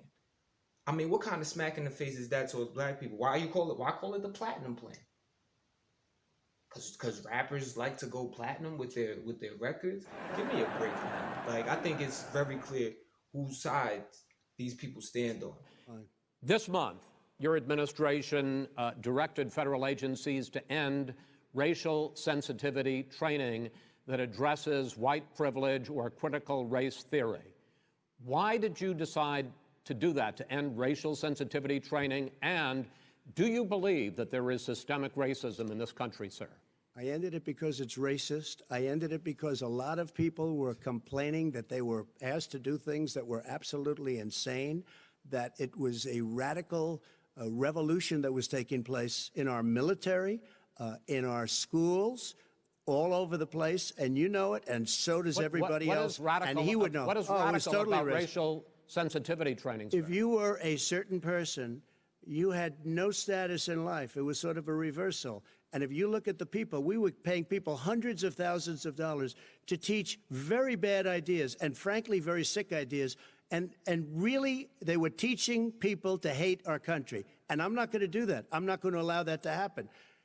We have to go back to the core values of this country. They were teaching people that our country is a horrible place, it's a racist place, and they were teaching people to hate our country. And I'm not going to allow that to happen. Vice President Biden? Nobody's doing that. He's the racist. You just don't know. Here's the deal. I know a lot more about this than he does. Let him finish. The fact is that there is racial insensitivity. People have to be made aware of what other people feel like, what insults them, what is demeaning to them. It's important to people know. They don't want to. Many people don't want to hurt other people's feelings, but it makes a big difference. It makes a gigantic difference in the way a child is able to grow up and have a sense of self-esteem. It's a little bit like how this guy and his friends look down on so many people. They look down their nose on people like Irish Catholics like me and grew up in Scranton. They look down on people who don't have money. They look down on people who are of a different faith. They look down on people who are a different color. In fact, we're all Americans. The only way we're going to bring this country together is bring everybody together. There's nothing we cannot do if we do it together. We can take this on and we can defeat racism in America. President Trump, sir. During the Obama-Biden administration, there was tremendous division. There was hatred. You look at Ferguson, you go to many places. Look at Oakland. Look what happened in Oakland. Look what happened in Baltimore. Look what happened. Frankly, it was more violent than what I'm even seeing now. Oh, my but Lord. the reason is that ridiculous. the Democrats that run these cities don't want to talk like you about law and order. Violent and you crime, still haven't mentioned. violent Are you in crime. favor of law and order? I'm in favor of law. You follow it. Are you in favor of law and order? Go yes, ahead, I'm say in it. favor. You asked a question, let him finish. Law and order. Law Let him answer. Law and order with justice, where people get treated fairly. Okay. And the fact of the matter is, violent crime went down 17%, 15% in our administration. All right. It's gone up on his watch. Went down much more he in had, ours. All right, we're now. is president of Mr. the President, United you're going States to. of America. Mr. Now, President, every record in the book. Mr. And he President. tried to just pretend like he was an ally to our community, but you understand how he quickly, when asked about when Mr. Wallace, when you asked him about the racial sensitivity training, he said the training itself was racist, and that people were asked to do things that were just insane. And if you were certain people, what kind of certain people, Trump? If you were white people, then you had to be taught to do things that were sensitive towards other races, and you're saying that that's insane? Like, what are you really saying? You talking about teaching you to hate America, and we need to get back to our core ideals? What core ideas are those? Because you know this country was founded off of racism and genocide. Do you not know that? Are you not willing to acknowledge that? This is insane. And then for you to even talk about how there was more. Now, it is true that during the Obama administration, there was a lot of division. Why is that? Is it because Obama was black? Half black? I mean, because that's how it looks to my people at the end of the day. But to even say that it was worse during then, there's never been a president to create more division than you have, other than freaking probably during the slavery days, probably since Lincoln.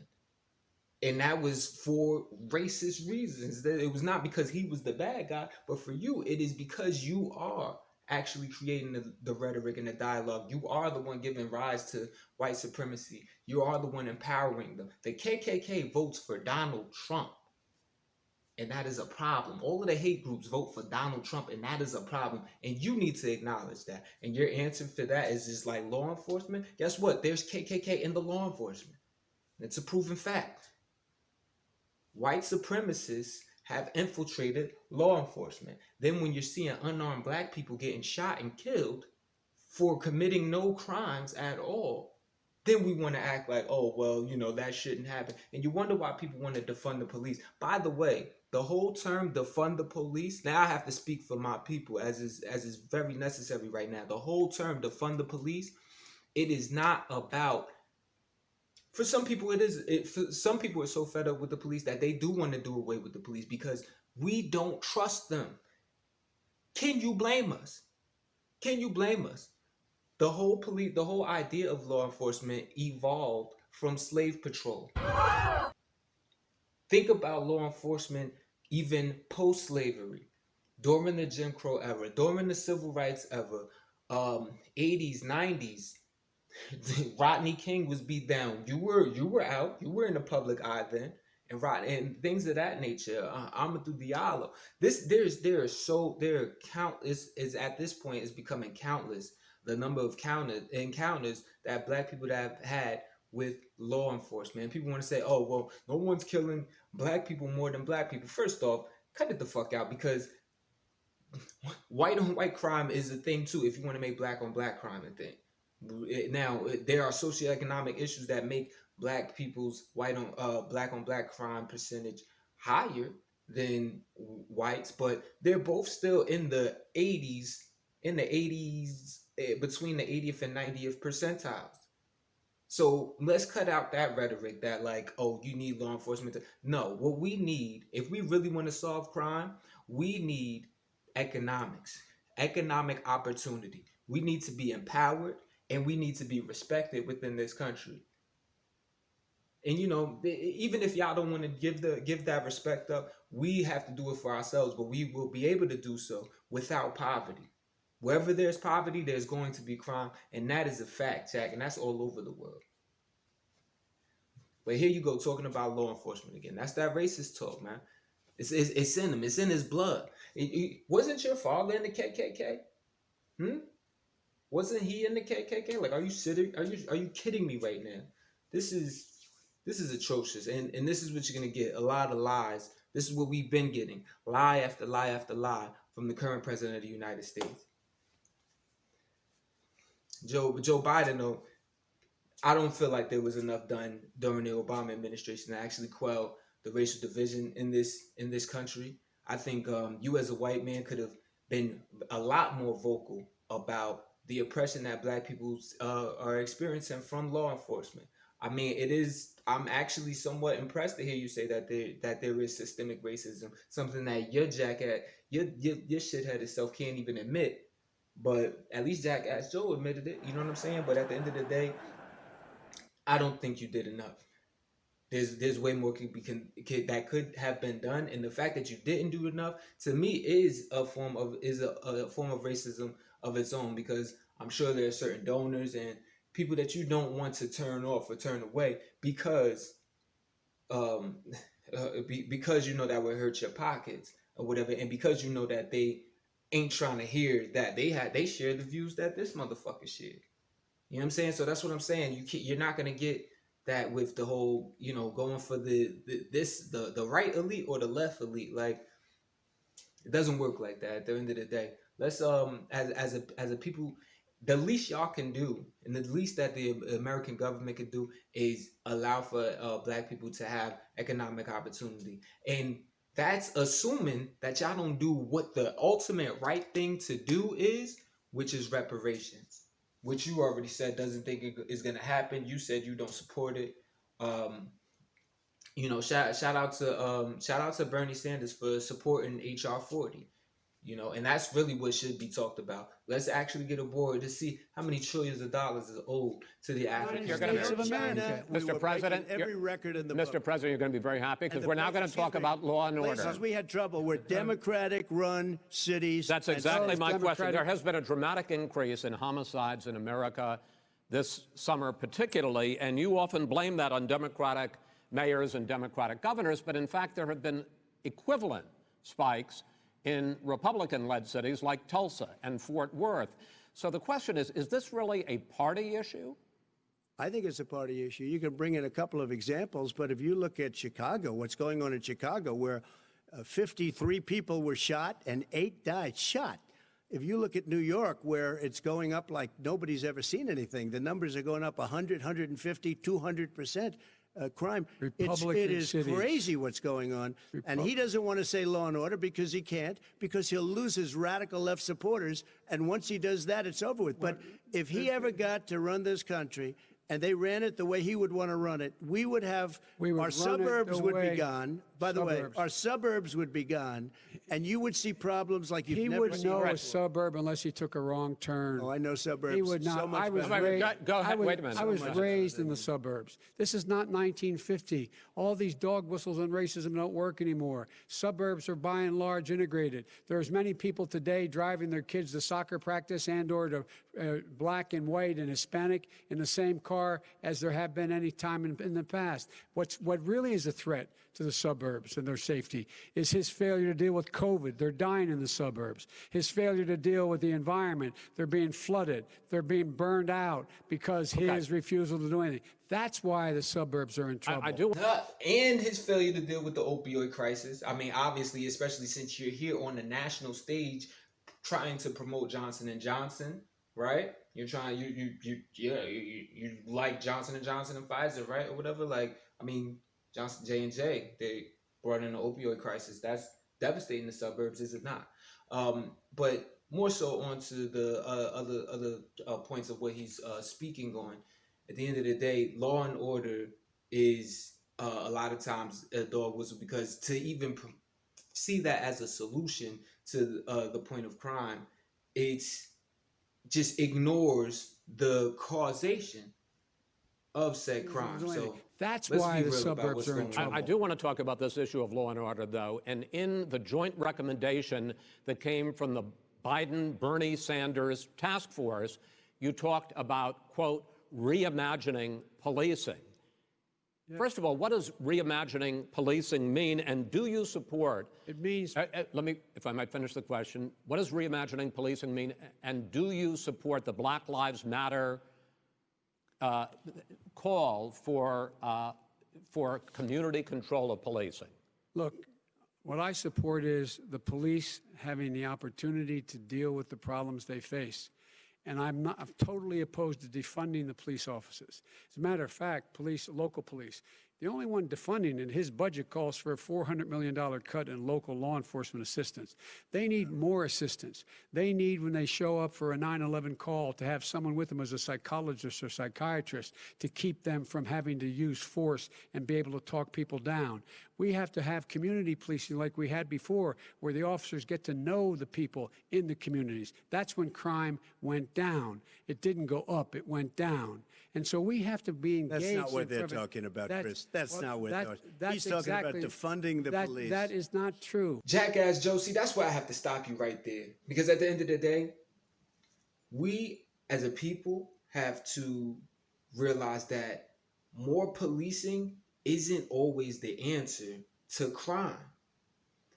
As I mentioned earlier, our crime issues, especially in the Black community, are economic issues. And sure, even in these white communities as well. I mean, the most toughest white crime neighborhoods in America are where there is poverty, is it not? I mean, who would disagree with that? So if you see that correlation, if everybody of any race, color, and creed sees that correlation, why wouldn't we attack the crime issue economically? Now, you want to actually increase the funding that is given to law enforcement. Now, I, as a member of the Black community, I understand the idea of defund the police, and it's definitely not what Trump is suggesting that it is. It's not about abolishing the police force. Well, for some it may be, and you know, people have their reasons for feeling like that. For all of the abuse and brutality, and we're talking about the stuff that's not reported here. We're not talking about these, you know what I mean, everything that makes mainstream media. Like I see people all the time talking about, oh, well, if they was white, it wouldn't even get any shine. You know how much shit happens to Black people that doesn't even actually make it onto the news. You know, like countless. I'm not even going to go into that, but any black person that I know has had an experience with the police that has been racial, that has been highly unnecessary. We understand, we from the hood too. We know it's dangerous, but so we understand that there are certain scenarios where people have to do their job. Cops have to take on extra precautions and precautionary measures to actually protect themselves and make sure they get home to their families. Fine, but there are things that are unnecessary. It's understood. Every time you run from police, you're gonna get your ass kicked. Why is that? You can be unarmed, but if you run from the police, you're getting your ass kicked. Like that's like, if you're in the streets, that's understood. It's a fact. So that is by itself a form of police brutality. Like, you kicking people's asses that ain't even posing no threat to you. They running away from you. You know what I'm saying? Like, and obviously these scenarios have ended up with people shot in real life on screen. You know what I'm saying? Or things that have made the news. But back to this funding of the police. They are so heavily funded already, especially with getting all of these hand-me-downs that's coming from the Homeland Security. The Department of Homeland Security has been giving these people tanks, heavy artillery, all of these weapons that you see right now being used to militarize the police. And dickhead Donald over here has been sending these same militarized police into the streets trying to enforce martial law along with the military and all of that, whatever. Like, agitating these protests. And then you got the far right Fox News reporting on it and say, "Oh, look, Black Lives Matter strikes again." Like, are you kidding me? And this is why, even though you're saying a lot of good points, you're saying more good points than I even thought you would make in this debate. It's still, for somebody that is very cognizant of the politics and the economics of this country and the racism of this country, it seems like y'all come to the same conclusions, the same law and order conclusions. And for somebody that is actually representing the underclass, that represents the black community, that represents people who aren't in the elite, it looks the same. I'm sorry to say, it looks the same. Y'all both represent the elite. Democrats and Republicans both represent the elite, and they both are pro-police. They both are pro-military, and they're not taking the economic solutions that we need to take at the end of the day. So here we are in a country that actually allows for us to have, supposed to allow for you to have life, liberty, and the pursuit of happiness. And it just doesn't seem like that is the case with the Democrats or the Republicans, especially as it pertains to black people. That's why I represent the graduation party, because I know the number one reason why this happens is due to a lack of education. Well, we need to get everybody educated first and fucking foremost. Get everybody educated. Let's actually understand the root causes of these problems and understand how to internalize and analyze and then solve. Then you'll notice that a lot of solutions we come up with will be, "Oh, that's a good idea. Oh, yeah, that's a good idea too. Well, maybe we can join those ideas and come up with a great idea." It's not easy, but it's simple. He doesn't have any law support. Look, he has no law enforcement that's not support. true. Almost that's nothing. Look. Oh, really? Who do you have? Name one group that supports you. Name one group that came out and supported you. Go ahead.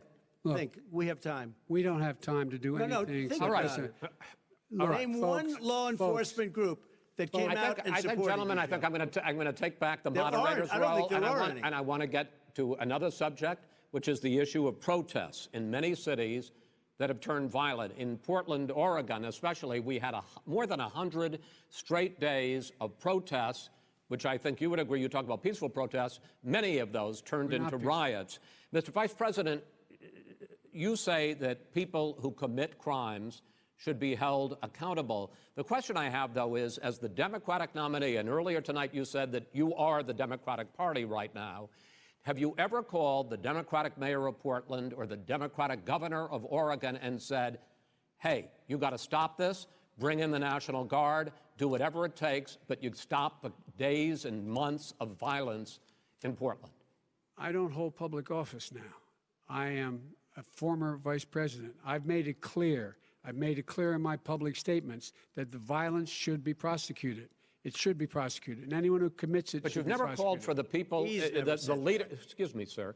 You had never called for the leaders in Portland and in Oregon to call Because and bring in the National Guard and knock off 100 days of riots. They can, in fact, take care of it if he just stay out of the way. Look here. Oh, really? Here, Oh, really? here's the thing. I sent in the wait, I U.S. asked him a Marshals to question. get the killer No, of the young man in the middle of the street. They shot him, and for 3 days, President Trump, Portland wouldn't do anything. I had to send in the U.S. Marshals. They took care of business. Go ahead, sir. And by the way, you know, his own former spokesperson said, you know, riots and chaos and violence help his cause. That's what this is all about. I don't know who said that. I do. Who? I think Kellyanne Conway. I don't think she said that. She said that. I don't- And so here's the All right. But here's the point. Go The ahead, point sir. is that that's what he is, keeps trying to rile everything up. He doesn't want to calm things down. Instead of going in and talking to people and saying, let's get everybody together, figure out how to deal with this. What's he do? He just pours gasoline in the fire constantly, And- every single solitary Okay, time. and Fuck that. Let me no, I'm butting in. I'm butting in on this one. At the end of the day, let me paraphrase what my Morehouse brother Martin Luther King actually said. Martin Luther King Jr. That is, which is that rioting is basically the actions of people who are unheard, and definitely who are being treated unjustly. We can't act like every time that there's a riot that the only way to solve that problem or to quell that riot is to crack down on this. This is not the fucking Philippines. You know what I'm saying? This is not, we're not in Egypt. I know you want to be. I know LCC is your guy, but this is not that. This is supposed to be the United States of America. You talk about make America great again?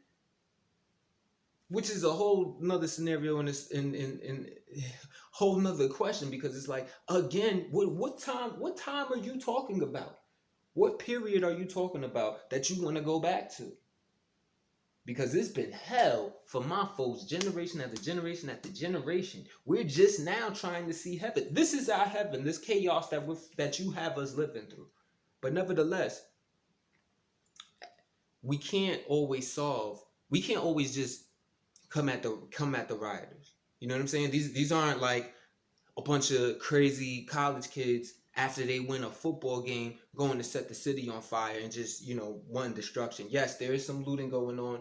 Yes, it was a lot of extra, but there are also, we have to be very meticulous in our diagnosis of each and every riot, because they're not all the same.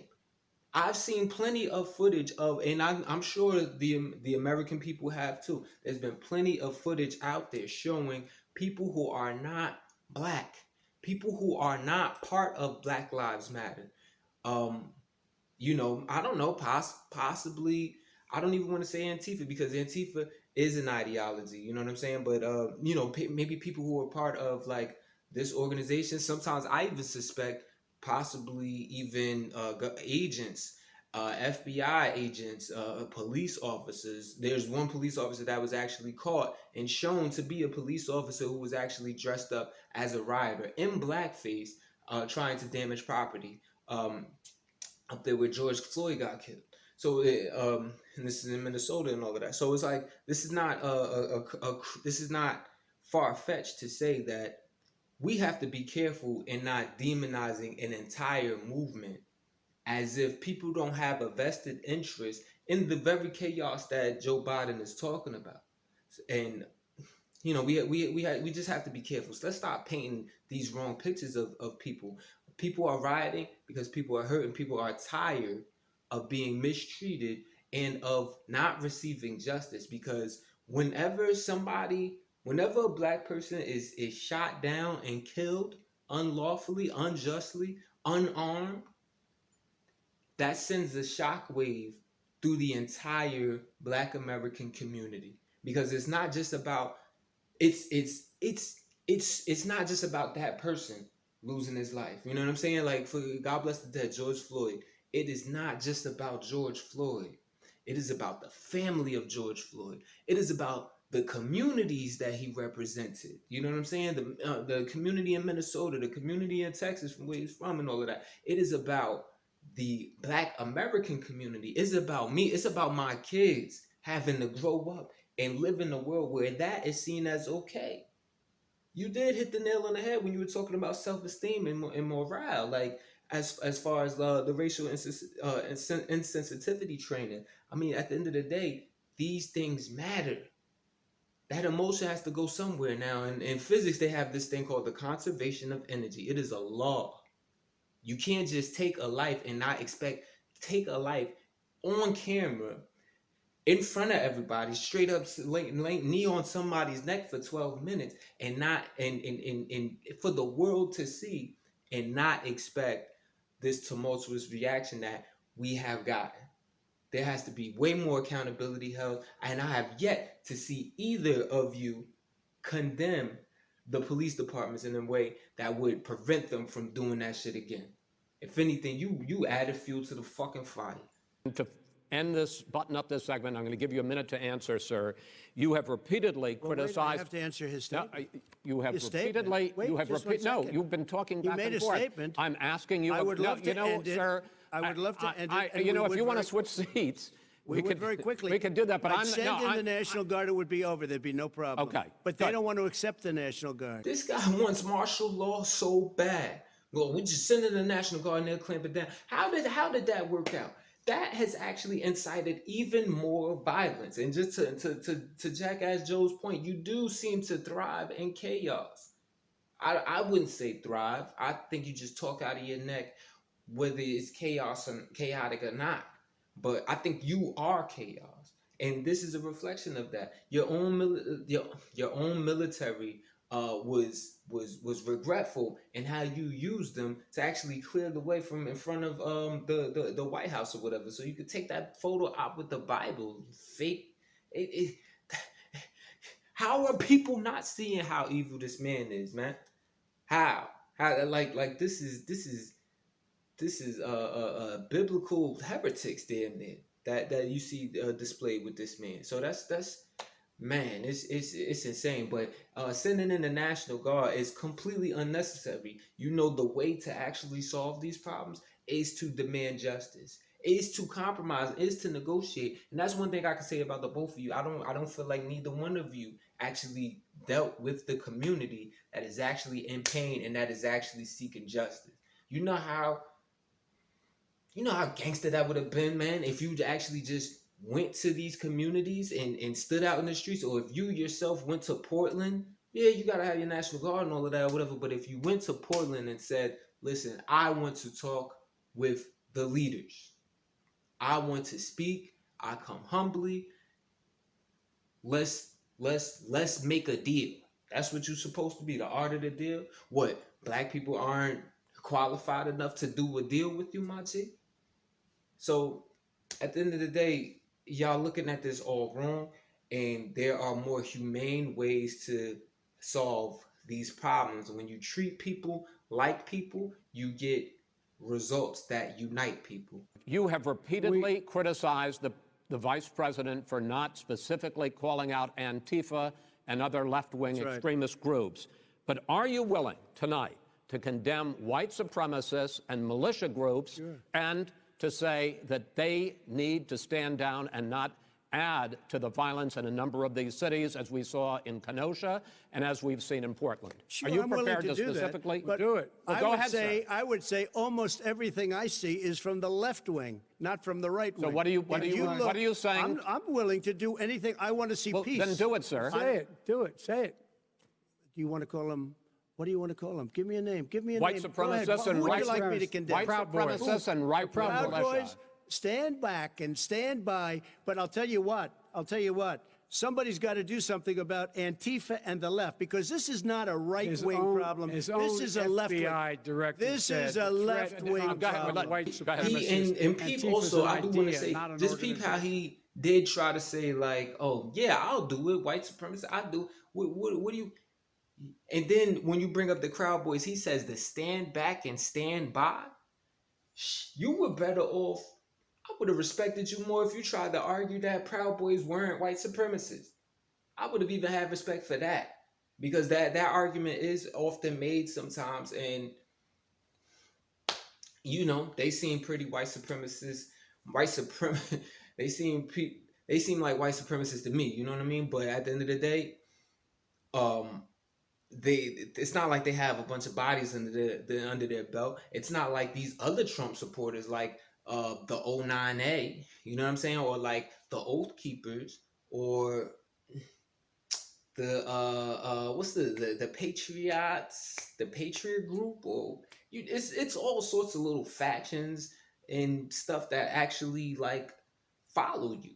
It's not like it's the KKK, you know what I mean? That is proud Trump endorsers. Like, who anybody who is a racist and white supremacist in this country and is white, obviously, or whatever, is shooting, or black, they're Trump supporters. That's a fact. That's a fact. So to denounce that, what you would have to do, don't just say, "Oh, I denounce white supremacy," and talk about it in the abstract. First off, you need to name specifics, and you need to name why. You need to name specifically what is the problem. Can you do it? Supremacist. Antifa's an idea, not an organization. Oh, you got it. Not militia. That's what It's an idea. FBI director Gentlemen, said. Well, then you know what? We're done, sir. We're Everybody- moving on to the next. everybody We're When moving. a bat hits you over the head, that's not an idea. Everybody in Antifa your is bad. administration tells you the truth has a bad idea. Can I tell you what? You have no ideas. Antifa is a dangerous, All right, radical gentlemen, group. we're now moving on to the Trump And and you ought to be Biden careful with records. them. They'll overthrow you. When in a 2 president, seconds. You know what? As much as you pissing me off, dickhead Donald, I'm gonna be smooth on this one. What Joe said was actually absolutely correct. Your own FBI director did say that that this is an ideology. That Antifa is an ideology. It's not an organization. So, and that goes too for all you little right wing trolls and radical rights people that are online talking about Antifa this, Antifa that, because of dickhead Donald and the attorney general that he handpicked, William Barr, and them actually saying, "Oh, blaming Antifa for X, Y, and Z or whatever." Like, this is why you don't follow ignorance, because then you end up looking ignorant, and now you actually have led millions of people into dumbfoundedness. If most of what you're seeing is violence coming from the left, have you cross-referenced any of this information with anyone on the left, or do you just believe what's put in front of you? Because maybe sometimes I feel sorry for you, because I'm like, well, maybe your strings are getting pulled a little bit. Maybe somebody's feeding you information. I mean, how many times does White Fox News, and yeah, that's what I call them, you know what I represent, how many times does White Fox News have to be called out for false reporting? How many times does OANN have to be called out for false reporting? You know what I'm saying? How much fact checking has to go on? Why is it that anytime somebody anybody condemns anything that these far right posts actually put out, or anything that you say, and anytime somebody fact checks it and proves it wrong, oh, it's fake news? So you don't say anything wrong. Everything that anyone says that's against you, it's fake news. Even when the news is real, you won't even believe your own FBI director. You fired Gordon Sondland after you put him there, just because he actually was followed the rules and testified after his subpoena, and he told the truth, and you want to fire him, and then he's up here wants to talk about law and order. This man is not for the people, and he has no morals or principles, scruples whatsoever. This is insane. But as far as all the violence coming from the left, did you not see all of the armed militia that has been that was going, like, storming these state capitol buildings or whatever, like, because you told them and lied to them and told them that COVID-19 was being upplayed when you were really the one downplaying it? Did you see any? You haven't seen any of these Trump supporters driving cars through these protests, killing people, like even in Charlottesville, whatever. That is an example of things that has continued to happen since then, and definitely happened during these protests. So you're just out of line, out of pocket. I think you understand that, or maybe you don't understand that you're lying. Maybe it's just, I mean, you're clearly what the psychologists will call a gaslighter. Like that's pretty obvious. But at the end of the day, you're just on autopilot. It's just like deny, brag, gloat, and and just embarrass, downplay. You just do anything. You just do anything that comes to mind that could possibly have you looking like you're not the wrong person, and you think it's working, but it only works for people. I'm sorry, it's only working for people that's not out there doing the research, y'all. Y'all got to do the research, cross-reference. Don't just look at what one side is saying. This goes to you left-wing people too. Don't just look at what just one side is saying. Look at both sides and use that to determine who's lying and who's not. Also use people's track records, because White Fox News, they definitely have a track record of being full of shit. When a president, I'm going to ask a question. When the president seeks a second term, it is generally a referendum on his record. But Vice President Biden, you like to quote one of your dad's sayings, which is, don't compare me to the almighty, compare me to the alternative. And in this case, sir, you are the alternative. Looking at both of your records, I'm going to ask each of you, why should voters elect you president over your opponent? In this segment, President Trump, you go first, 2 minutes. Because there has never been an administration or president who has done more than I've done in a period of 3.5 years. And that's despite the impeachment hoax. And you saw what happened today with Hillary Clinton, where it was a whole big con job. But despite going through all of these things, where I had to fight both flanks and behind me and above, there has never been an administration that's done what I've done.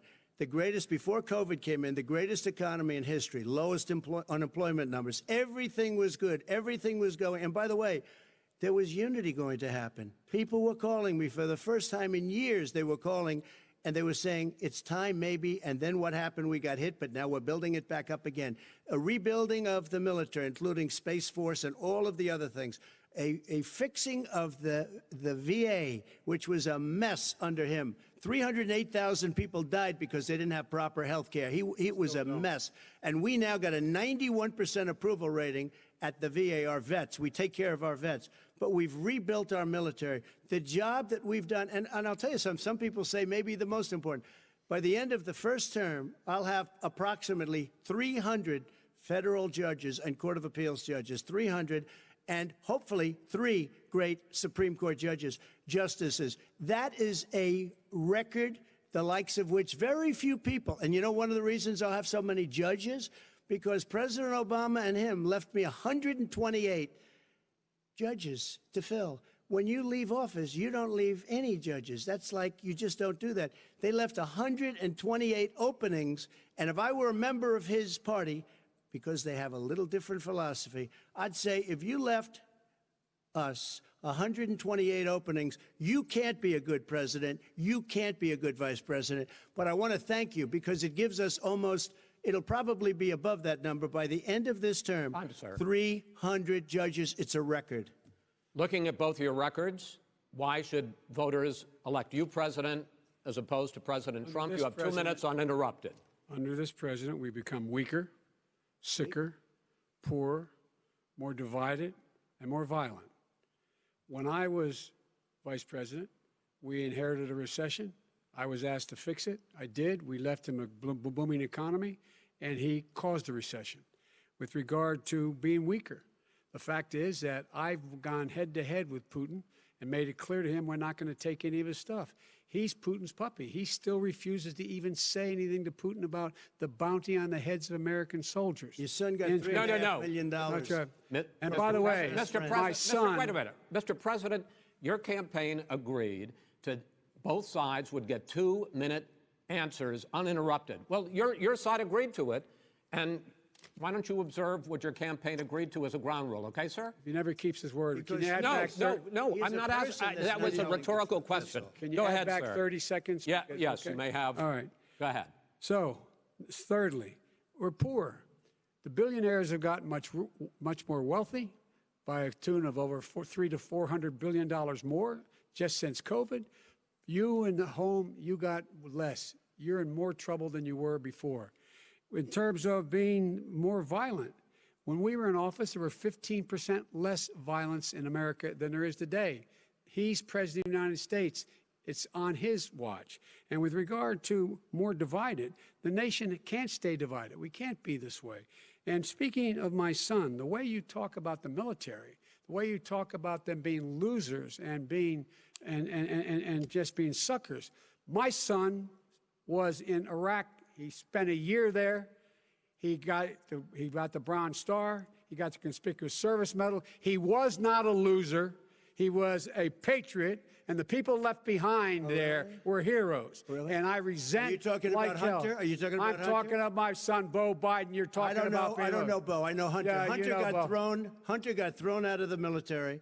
He was thrown out, dishonorably discharged. That's not true. He For wasn't dishonorably cocaine use. And he didn't have a job until you became vice president. Once you None became of that vice is president, true. he made a fortune in Ukraine, in China, in Moscow, That is simply and various not other places. true. He My made a son, fortune. my son, and he didn't have a job. My son, like a lot of people we know at home, had a drug problem. He's overtaken it. He's fixed it. He's worked on it, and I'm proud of him. But why was he proud of given my tens son. of millions All of right. dollars? But he wasn't given All right. tens of millions You of ain't dollars. shit That for is that. totally. That's Jesus totally. Christ, you know that's he's talking discredited. about You've already Biden. been Bring up his totally son. discredited. I think that's a valid point, though. I mean, he does deal with drug use the same way that many Americans do. I mean, hell, even that opioid crisis that you just let come into the country, and it seems like you're still promoting it with your Johnson & Johnson affiliation. And by the way, you look like you use a little bit of coke too. Like you do something. Your face always looks like it's just about to explode. Like what the hell is wrong with you? You want something.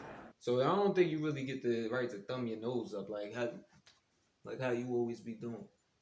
You know what I'm saying? Like you're just fucking weird looking. But nevertheless, I think what's obvious though is the Democrats and the Republicans, as much as they want to bicker and as much as they have the American people fighting over who's right and who's wrong, the elites, they seem to be giving alley-oops to each other. Let's be real. I didn't realize how many vacancies were in the judgeship during the Obama administration, while you were there, Joe Biden. But I mean, it seems like you just gave an alley-oop to the Republicans.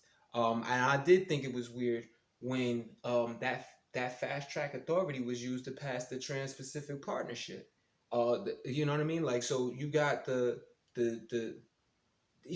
just Obama actually gave the Senate the fast track authority to actually vote that in. So he gave the alley-oop to the Republicans then. So, I think between that, it seems like you both are definitely with the elite.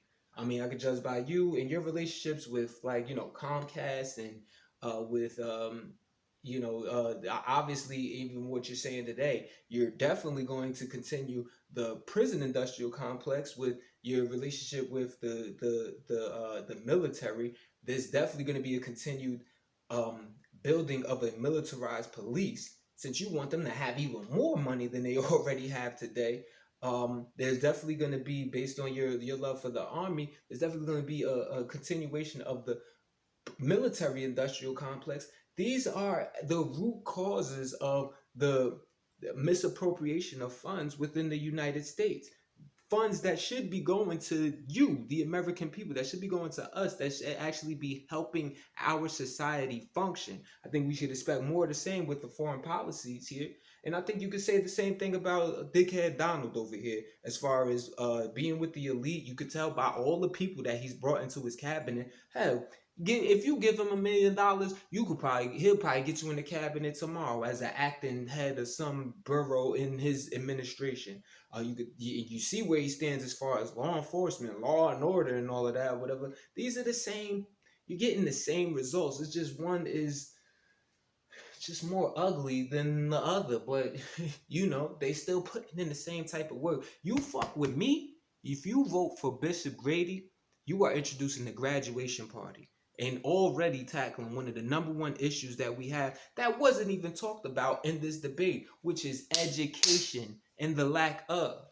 Because if we were educated, if this guy was intelligent, He wouldn't be trying to force our kids to go back into school, fronting like he's pro-education. At the end of the day, if you were pro-education, you would be more about getting Betsy DeVos to actually create a curriculum that can actually work for people of all classes, and understanding how to curtail that to different states and how to work with these different governments to actually bring a great education system into fruition throughout the United States.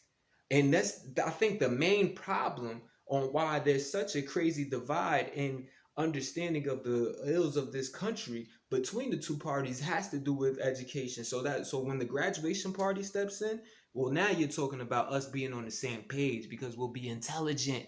Let's invest in our people. Let's invest in everyone becoming teachers, and as a result, becoming better listeners, becoming better learners, and then we can actually work towards solving and tackling on the problems that we have and investing in our future and doing it the right way. When you vote for Bishop Grady, that is what you get. I think the American people would rather hear about more substantial So do I. subjects. Well, you know, as the moderator, sir, I'm going to make a judgment call here. Gets $3.5 million from the mayor of Moscow. Let's talk about not true. Gentlemen, That report is totally Why did he get discredited. it? Mitt Romney on that committee said it wasn't worth taxpayers' money, that report. It was written for political reasons. You know, I'd like to talk about climate change. So would I. Okay. The forest fires in the West are raging now. They have burned millions of acres. They have displaced hundreds of thousands of people. When state officials there blame the fires on climate change, Mr. President, you said, I don't think the science knows. Over your 4 years, you have pulled the U.S. out of the Paris Climate Accord. You have rolled back a number of Obama environmental records. What do you believe about the science of climate change, and what will you do in the next 4 years to confront it? I want crystal clean water and air. I want beautiful, clean air. We have now the lowest carbon. If you look at our numbers right now, we are doing phenomenally. But I haven't destroyed our businesses. Our businesses aren't put out of commission. If you look at the Paris Accord, it was a disaster from our standpoint. And people are actually very happy about what's going on because our businesses are doing well. As far as the fires are concerned, you need forest management in addition to everything else. The forest floors are loaded up with trees, dead trees that are years old, and they're like tinder, and leaves and everything else. You drop a cigarette in there, the whole forest burns down. You've got to have forest management. What do you You've got to have cuts. What do you believe about the science of climate change, sir? I believe that we have to do everything we can to have immaculate air, immaculate water, and do whatever else we can that's good. You know, we're planting 1 billion trees, the Billion Tree Project, and it's very exciting for a lot of people. that human pollution, greenhouse gas emissions contributes to the global warming of this planet? I think a lot of things do, but I think to an extent, yes. But I also think we have to do better management of our forests. Every year, I get the call, California's burning. California's burning. If that was cleaned, if you had forest management, good forest management, you wouldn't be getting those calls. You know, in Europe, they have forest cities. They're called forest cities. They maintain their forests. They manage their forests. I was with the head of a major country. It's a forest city. He said, sir, we have trees that are far more, they ignite much easier than California. There shouldn't be that problem. I spoke with the governor about it. I'm getting along very well with the governor. But I said, you know, at some point, you can't every year have hundreds of thousands of acres of land just burned to the ground. That's burning down because of a lack of management. But, sir, if you believe in the science of climate change, why have you rolled back the Obama Clean Power Plan, which limited carbon emissions in power plants? Why have you relaxed? Because it was driving energy prices through the sky. Why have you relaxed fuel economy standards that are going to create more pollution from cars and trucks? Well, not really, because what's happening is the car is much less expensive and it's a much safer car, and you're talking about a tiny difference. And then what would happen, because of the cost of the car, you would have at least double and triple the number of cars purchased. We have the old slugs out there that are 10, 12 years old. If you did that, the car would be safer. It would be much cheaper by $3,500. In the case of California, they've simply ignored. No, but you would take a lot of cars off the market because people would be able to afford a car. Now, and by the way, we're going to see how that turns out. But a lot of people agree with me, many people. The car has gotten so expensive because they have computers all over the place for an extra little bit of gasoline. And, and I'm okay with electric cars, too. I think I'm all for electric cars. I've given big incentives for electric cars. But what they've done in California is just crazy. Right. Vice President Biden, I'd like you to respond to the president's climate change record, but I also want to ask you about a concern. You proposed $2 trillion in green jobs. You talk about new limits, not abolishing, but new limits on fracking, ending the use of fossil fuels to generate electricity by 2035, and zero net emission of greenhouse gases by 2050.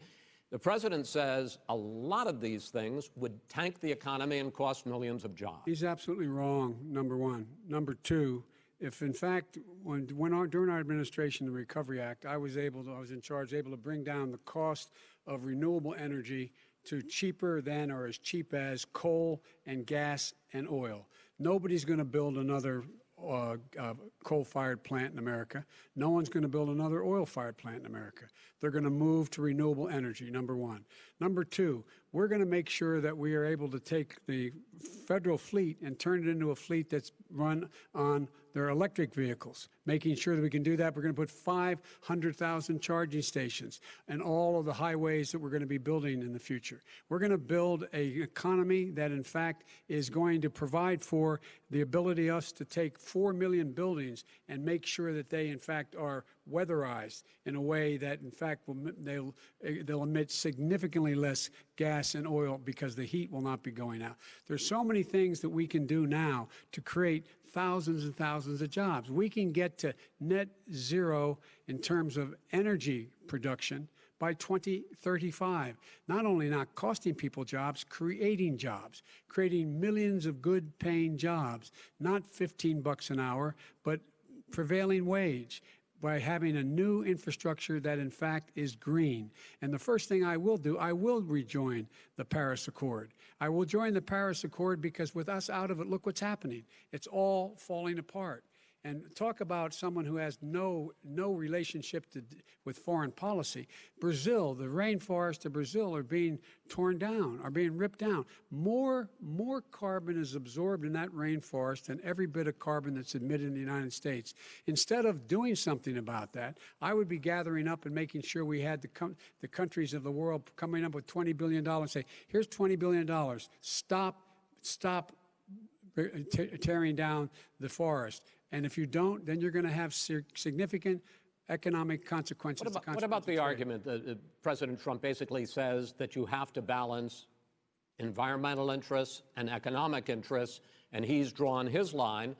Well, he hadn't drawn a line. He still, for example, makes sure that he wants to make sure that methane's not a problem. You can now emit more methane without it being a problem. Methane. This is a guy who says that you don't have to have mileage standards for automobiles that exist now. This is the guy who says that, well, the fact that it's all true. And here's the deal. He's talking about the Green New Deal, and it's not $2 billion or $20 billion, as you said. It's $100 trillion. I'm talking about where they want to rip down buildings and rebuild the building. No, it's the dumbest, most ridiculous. Where airplanes are out of business, where two-car systems are out, where they want to take out the cows too. You know, that's not true either, right? This is a $100 trillion. Look, that's more money than our country could make in 100 years if we're going to the case. All right, let me destroy our because country. I gotta interrupt because Dickhead Donald was saying some dumb shit. You know what I'm saying? Dumbass Donald. God damn. Like, first off, that cow thing, for you to fall for that, it just shows that your source of information is just like it's horribly flawed. That was put out there as a joke. That's not a serious thing. They want to get rid of the cow. So like, you're an idiot for even bringing that up. It's not a $100 trillion plan. So you're silly for saying that. You the main person that talks about fake news, and here you are on yet another main stage being watched by everybody in America spreading fake news. And then also, as far as the Green New Deal, what he's talking about is not the Green New Deal. Hell, I'm for the Green New Deal. You know what I'm saying? That's not what Joe Biden is about. Now, what Joe is saying is comprehensive. You know, it actually is not a terrible idea. I don't think it's as aggressive as it needs to be, but at the end of the day, him and the Obama administration, they had it right as far as the rules that they were putting in and finding to actually like curb the greenhouse gas emissions like methane, which you did roll back as a fact. You did put clamps on you did do away with the gas mileage clamps that was set in Cali. That is a fact. And you're talking about how you have a good relationship with Gavin Newsom. He doesn't. That man don't fuck with you. Newsom don't fuck with you. You keep trying to roll back all his rules from COVID-19 to the stuff that he's doing with the emission with the climate change emissions. You seem to work against him with that, even though he's in a state where that is even more crucial than probably most parts of the other rest of the country. And also, as far as in how you've treated the wildfire situation in California, man. At the end of the day, it is not just about the land management.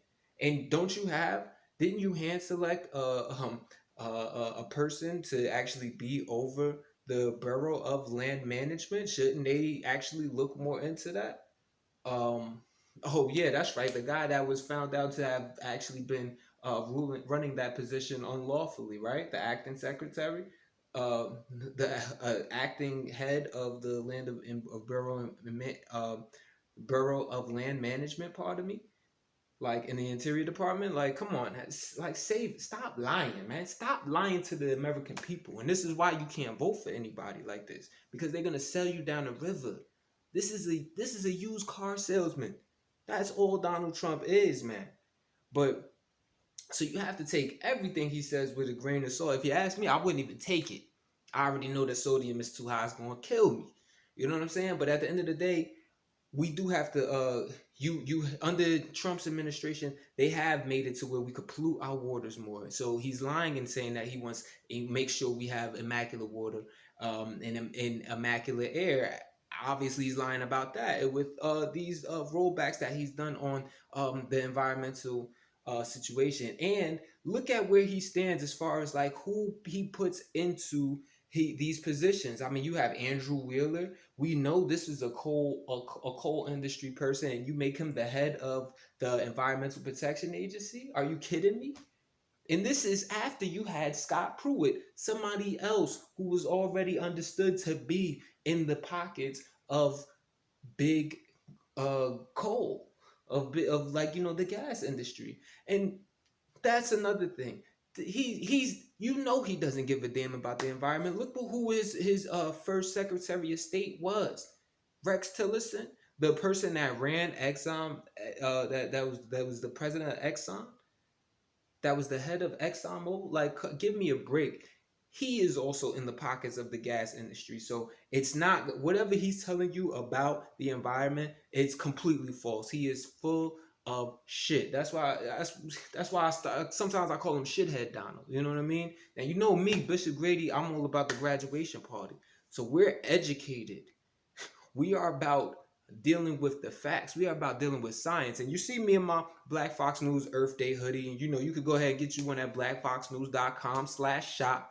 You could go to Instagram page at Black Fox News, and you'll see the link in the bio. Take you straight there. You can get one in different color, shapes, and sizes. Y'all already know the vibes. But at the end of the day, I don't wear this color, and I don't call it an Earth Day hoodie for a reason.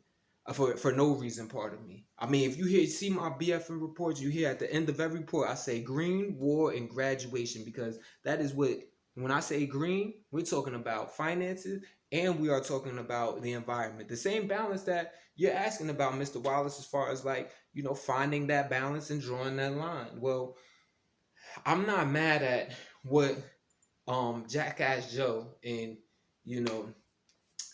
Barry Soetoro actually had came to agreement with as far as what they were going to do in making in their environmental rules. It's not.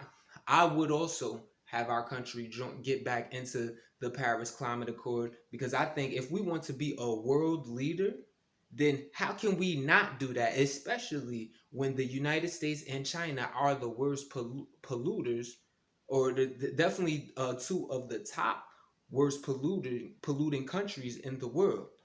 I think India is up there somewhere. I'm not. It's really bad here.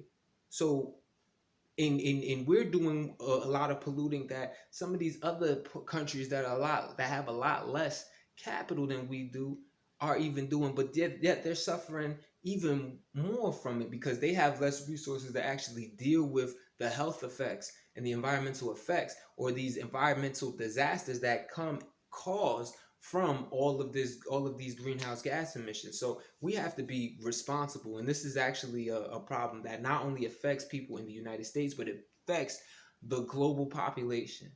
And if we want to be a global leader, then we have to take responsibility for that.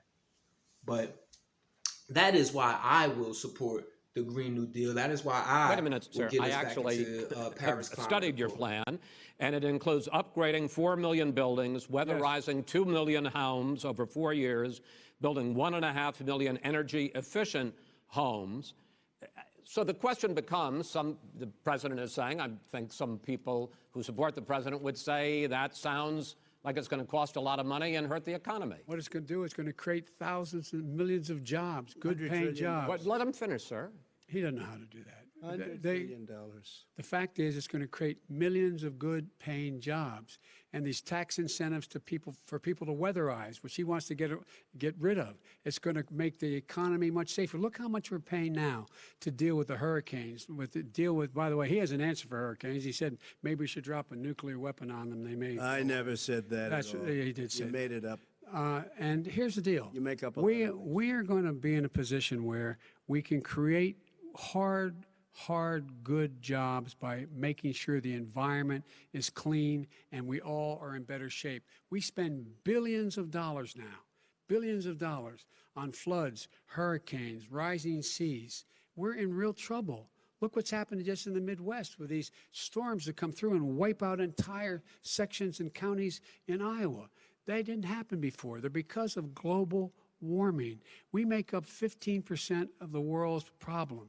We, in fact, but the rest of the world, we've got to get them to come along. That's why we have to get back into the Paris Accord. All right, gentlemen. Wait a minute, Chris. So why didn't he do it for 47 years? You were vice president. Why didn't you get the world? China sends up real dirt into the air. Russia does. India does. They all do. We're supposed to be good. And by the way, he made a couple of statements. The Green New Deal is $100 trillion, That is not not $20 my billion. plan. That's the Green well, New you want to Deal rebuild every is building. not my plan. You want to rebuild every. If he knew anything about, if he knew Gentlemen, He anything made a about, statement about the military. He said I said something about the military. He and his friends made it up, and then they went with it. I never said it. Okay. That is What not he true. did is he You're done in said this segment. he called Mr. the military Vice President, stupid bastards. I and he did said not it on say tape. that. He said Mr. stupid Please, bastards. He sir, said it. stop. I would never I say would that Play to it. the Stop. military. Play it. Go ahead. You're Mr. on Vice tape. President answered his final question. The final question is, I can't remember which of all his rantings. I'm having a little trouble myself, but and about the economy and about this question of what it's going to cost. The economy. I mean, the Green New Deal and the idea of what your the environmental Green New changes Deal- will do. The Green New Deal will pay for itself as we move forward. We're not going to build plants that, in fact, are great polluting plants. So do you We're going to support build the Green New Deal? Pardon me? Do you support No, I don't support the Green Oh, New Deal. you don't? Oh, well, that's a big statement. I That support means you the just Biden. lost the radical left. I support Oh, you the don't. Biden plan that I put forward. Okay.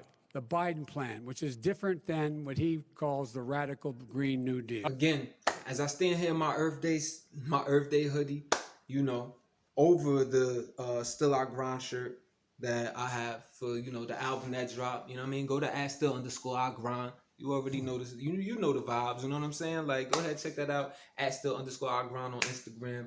But as far as like the Green New Deal, shout out to Alexandria Ocasio-Cortez. I love what she's doing. I am in support of that because of how radical the change needs to be made in order to ensure that we protect our environment. One thing that Jackass Joe did bring up that actually should be noted is that while some plans sound so expensive, like, oh, you can't afford to do it, the reality is we are living in very expensive times due to the natural disasters that we have to tend to, from the wildfires to the hurricanes to the earthquakes, et cetera, to the countries that we have to help out when they go through natural disasters. We got cyclones. I mean, at one point, we were dealing with about a dozen different hurricanes all in the Atlantic at one time. We actually ran out of letters in the alphabet to name these tropical storms, so we started using Greek alphabets. Like this is serious. You see the ice these ice glaciers melting in Antarctica and in Greenland.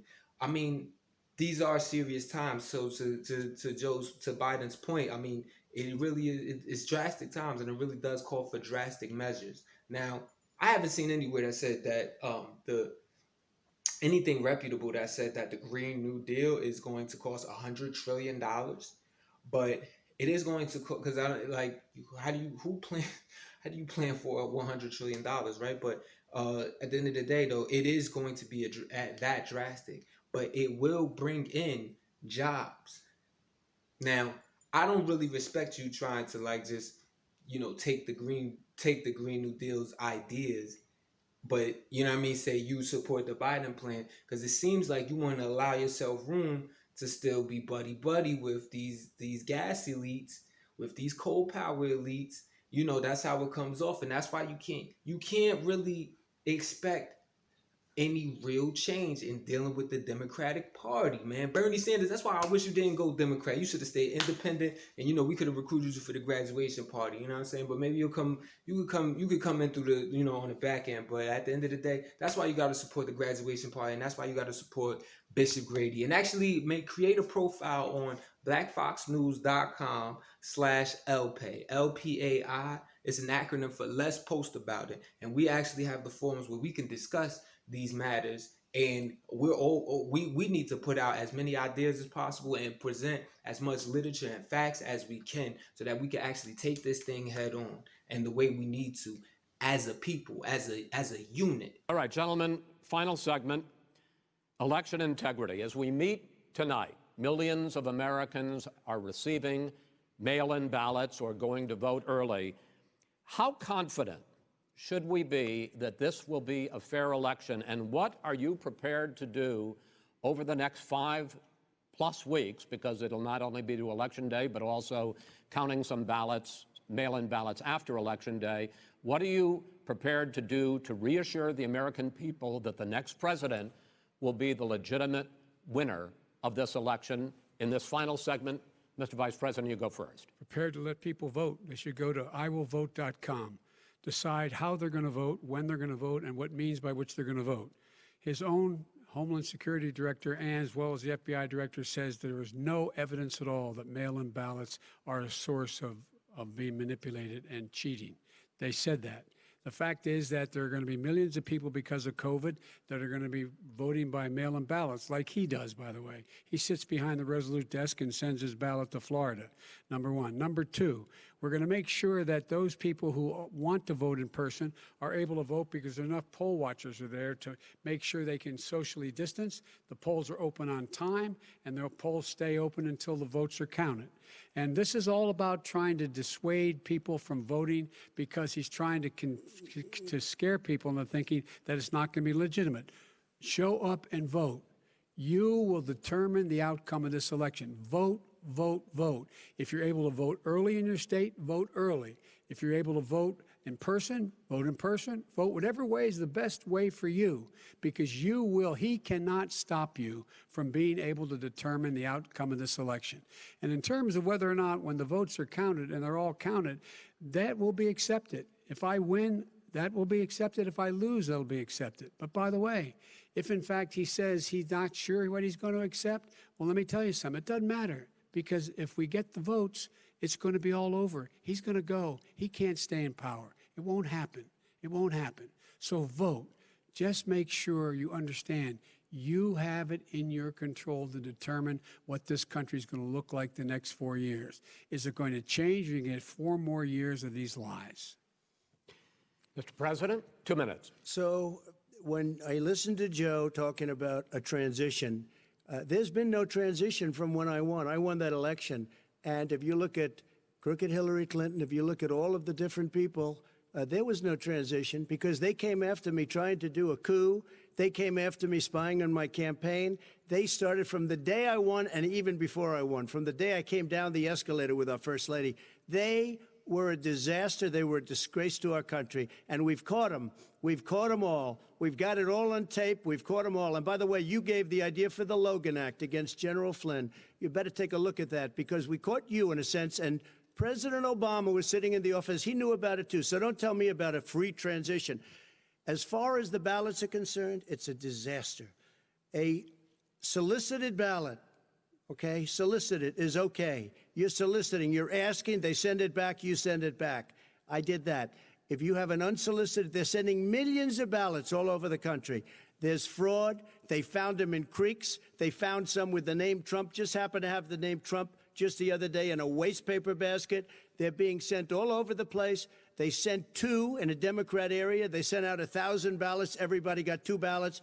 This is going to be a fraud like you've never seen. The other thing, it's nice on November 3rd, you're watching and you see who won the election. And I think we're going to do well because people are really happy with the job we've done. But you know what? We won't know. We might not know for months because these ballots are going to be all over. Take a look at what happened in Manhattan. Take a look at what happened in New Jersey. Take a look at what happened in Virginia and other places. They're not losing 2%, 1%, which, by the way, is too much. An election could be won or lost with that. They're losing 30 and 40%. It's a fraud, and it's a shame. And can you imagine where they say you have to have your ballot in by November 10th? November 10th.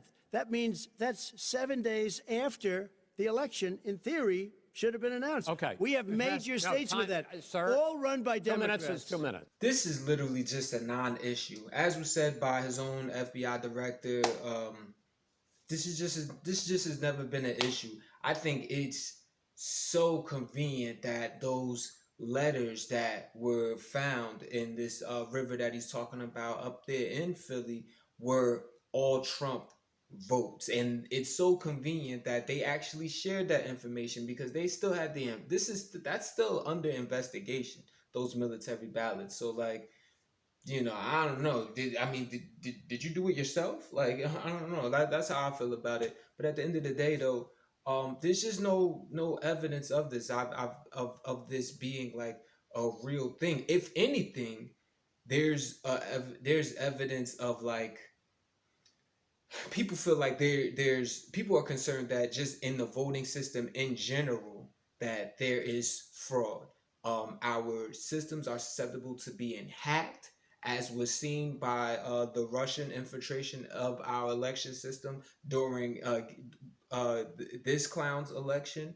And also that you were also susceptible to like just so you're talking about that from foreigners as well as even from possible hackers, intelligence people, and even people that are just like literally at the poll stations. I've heard from Republicans actually talk about how that may be an issue. To me, the solution is very clear. There just has to be a lot of coordination between our departments to ensure that there's no double ballots being brought out. But honestly, the system, the way it is set up, it's already set up to work. It's just, we just got to count it up. It definitely should not go to the courts. And that's probably why he's trying to get that Barrett into the Supreme Court justice seat, just so that it's 6-3. So if it does go to courts, it seems like he wants to sow doubt in the minds of the American people so that they can, a bunch of Republican leaders can say, oh, well, yeah, these elections these votes don't count. Now we got to vote for it to go to the Supreme Court, and then it goes to the Supreme Court, and they just automatically give it to him. At the end of the day, it's real shady business. But everybody just let's vote it out. At the end of the day, if you vote for the graduation party, we're gonna be good either way, because whether we can do it here. But based on our ideology of education and of power, empowerment, and unity, we're going to be good either way. we will come together as a people. We will be able to pull together our ideas, our economic power, and actually contribute to having a party that can be a force within this country that can actually bring this country back to its prominence, whether we have me in the White House or not. It's President Trump, it's a rigged election. you're going to be able to continue. You have been charging for months that mail-in balloting is going to be a disaster. You say it's rigged, that it's going to lead to fraud.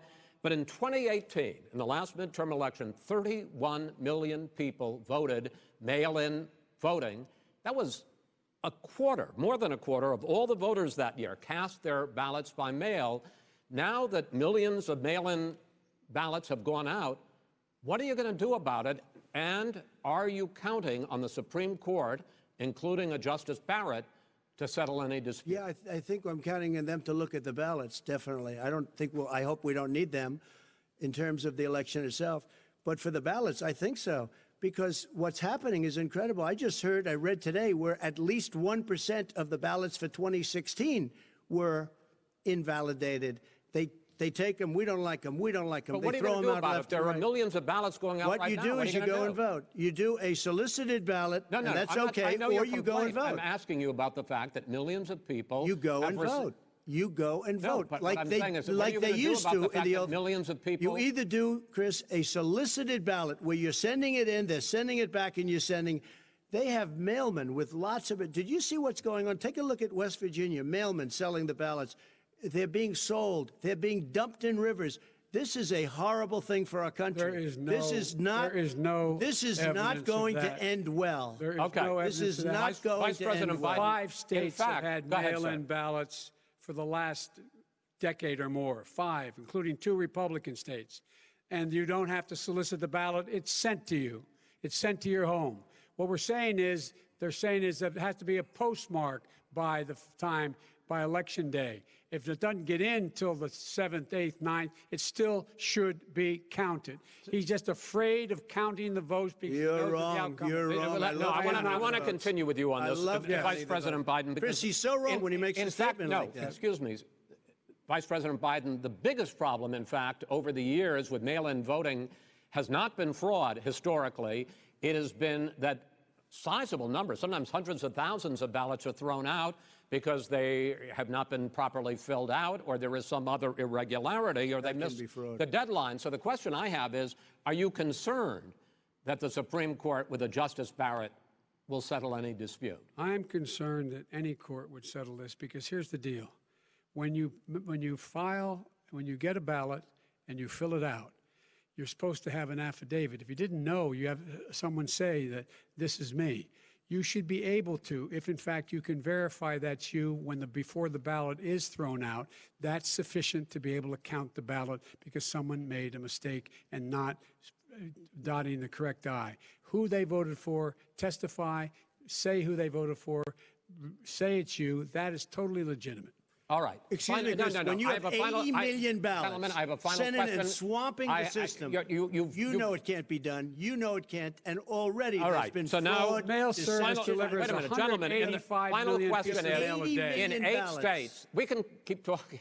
In 8 states, election workers are prohibited, currently by law, 8 states, from even beginning to process ballots, even take them out of the envelopes and flatten them until Election Day. That means that it's likely, because there's going to be a huge increase in mail-in balloting, that we are not going to know on election night who the winner is, that it could be days, it could be weeks. Could be months. Until we find out who the new president is. So first for you, sir, finally for the Vice President, I hope neither of you will interrupt the other.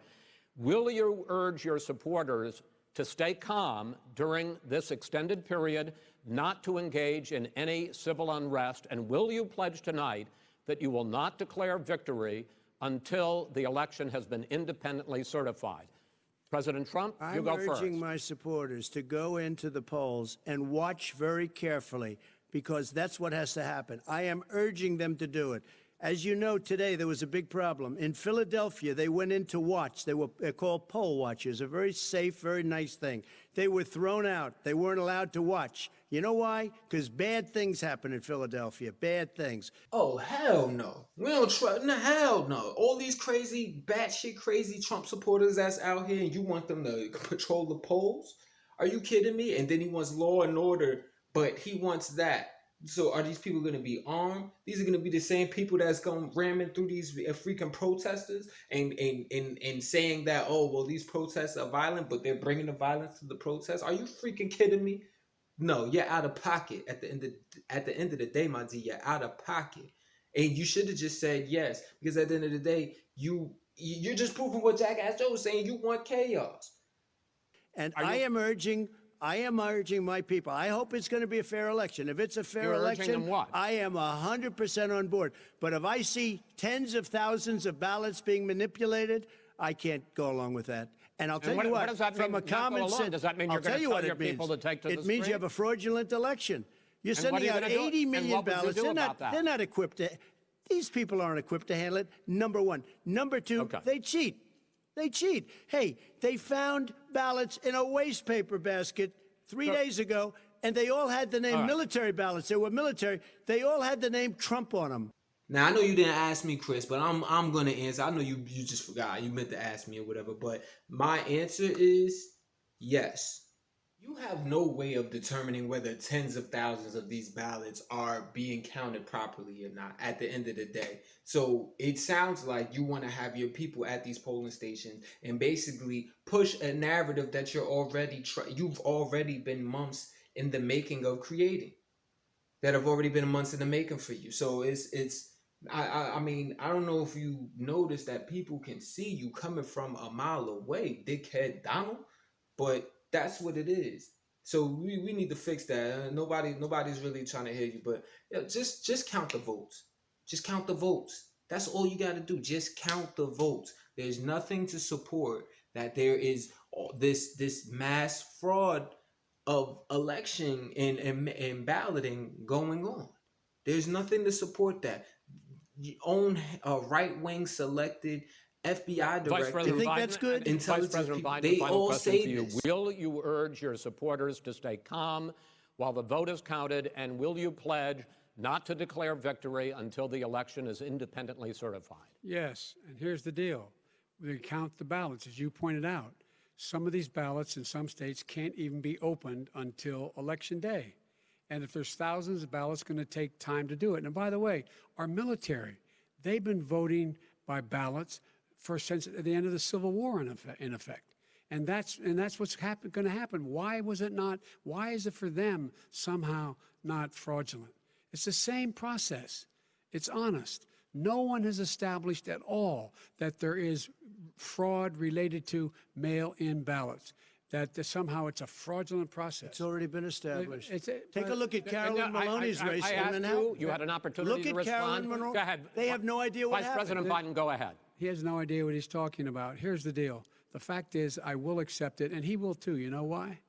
Because once the winner is declared, after all the ballots are counted, all the votes are counted, that'll be the end of it. That'll be the end of it. And if it's me, in fact, fine. If it's not me, I'll support the outcome.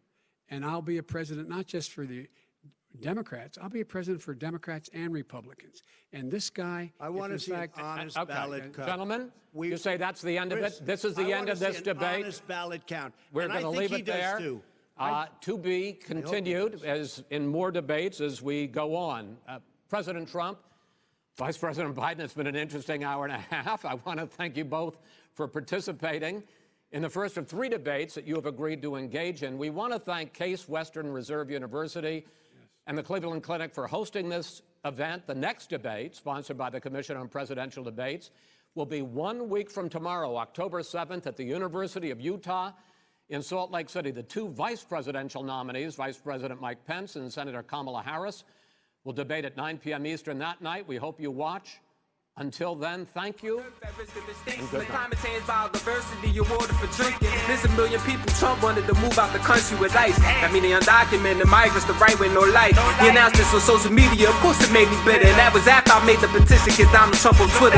On change.org by reverse Grady bishops, the Jack Dorsey and government. I must be triggered like Killer Mike, tweeting lies, putting troops in danger, and racist shit like when he told the squad go back when they came. Really, these past 20 years, he owe him hundreds of M's. How will he pay them back? When government stay in Trump hotels, he gets paid from that. Treasury and justice money, he can play with that. For the border wall, cause he called the national emergency. Fed courts got flooded with red judges, so it looked like we okay with that. Red Senate, red White House, I smoke red line. I'm for where wigs get pushed back like Brexit deadlines. Your homies get locked down like India did part of Kashmir. Beef like doggone Fulani tribes did this past year. A lot of bodies in this climate, can't always blame crime. Mozambique, Zimbabwe, when Lobby got hit at the same time. With cyclones that took 1,000 plus. Recovery it takes time, Ebola still taking lives in the Congo, just like gang crimes, but it's curable now. 90% getting saved lives. In Germany, there's a rise in anti-Semitic hate crimes. Supreme Court rule federal state can charge you with the same crime, so careful cross the state lines, cause every day is game time. Blues over the Brewers for the Stanley Cup, Raptors over the Warriors for the chip. Kawhi Leonard told him, Andy up. And not to say this,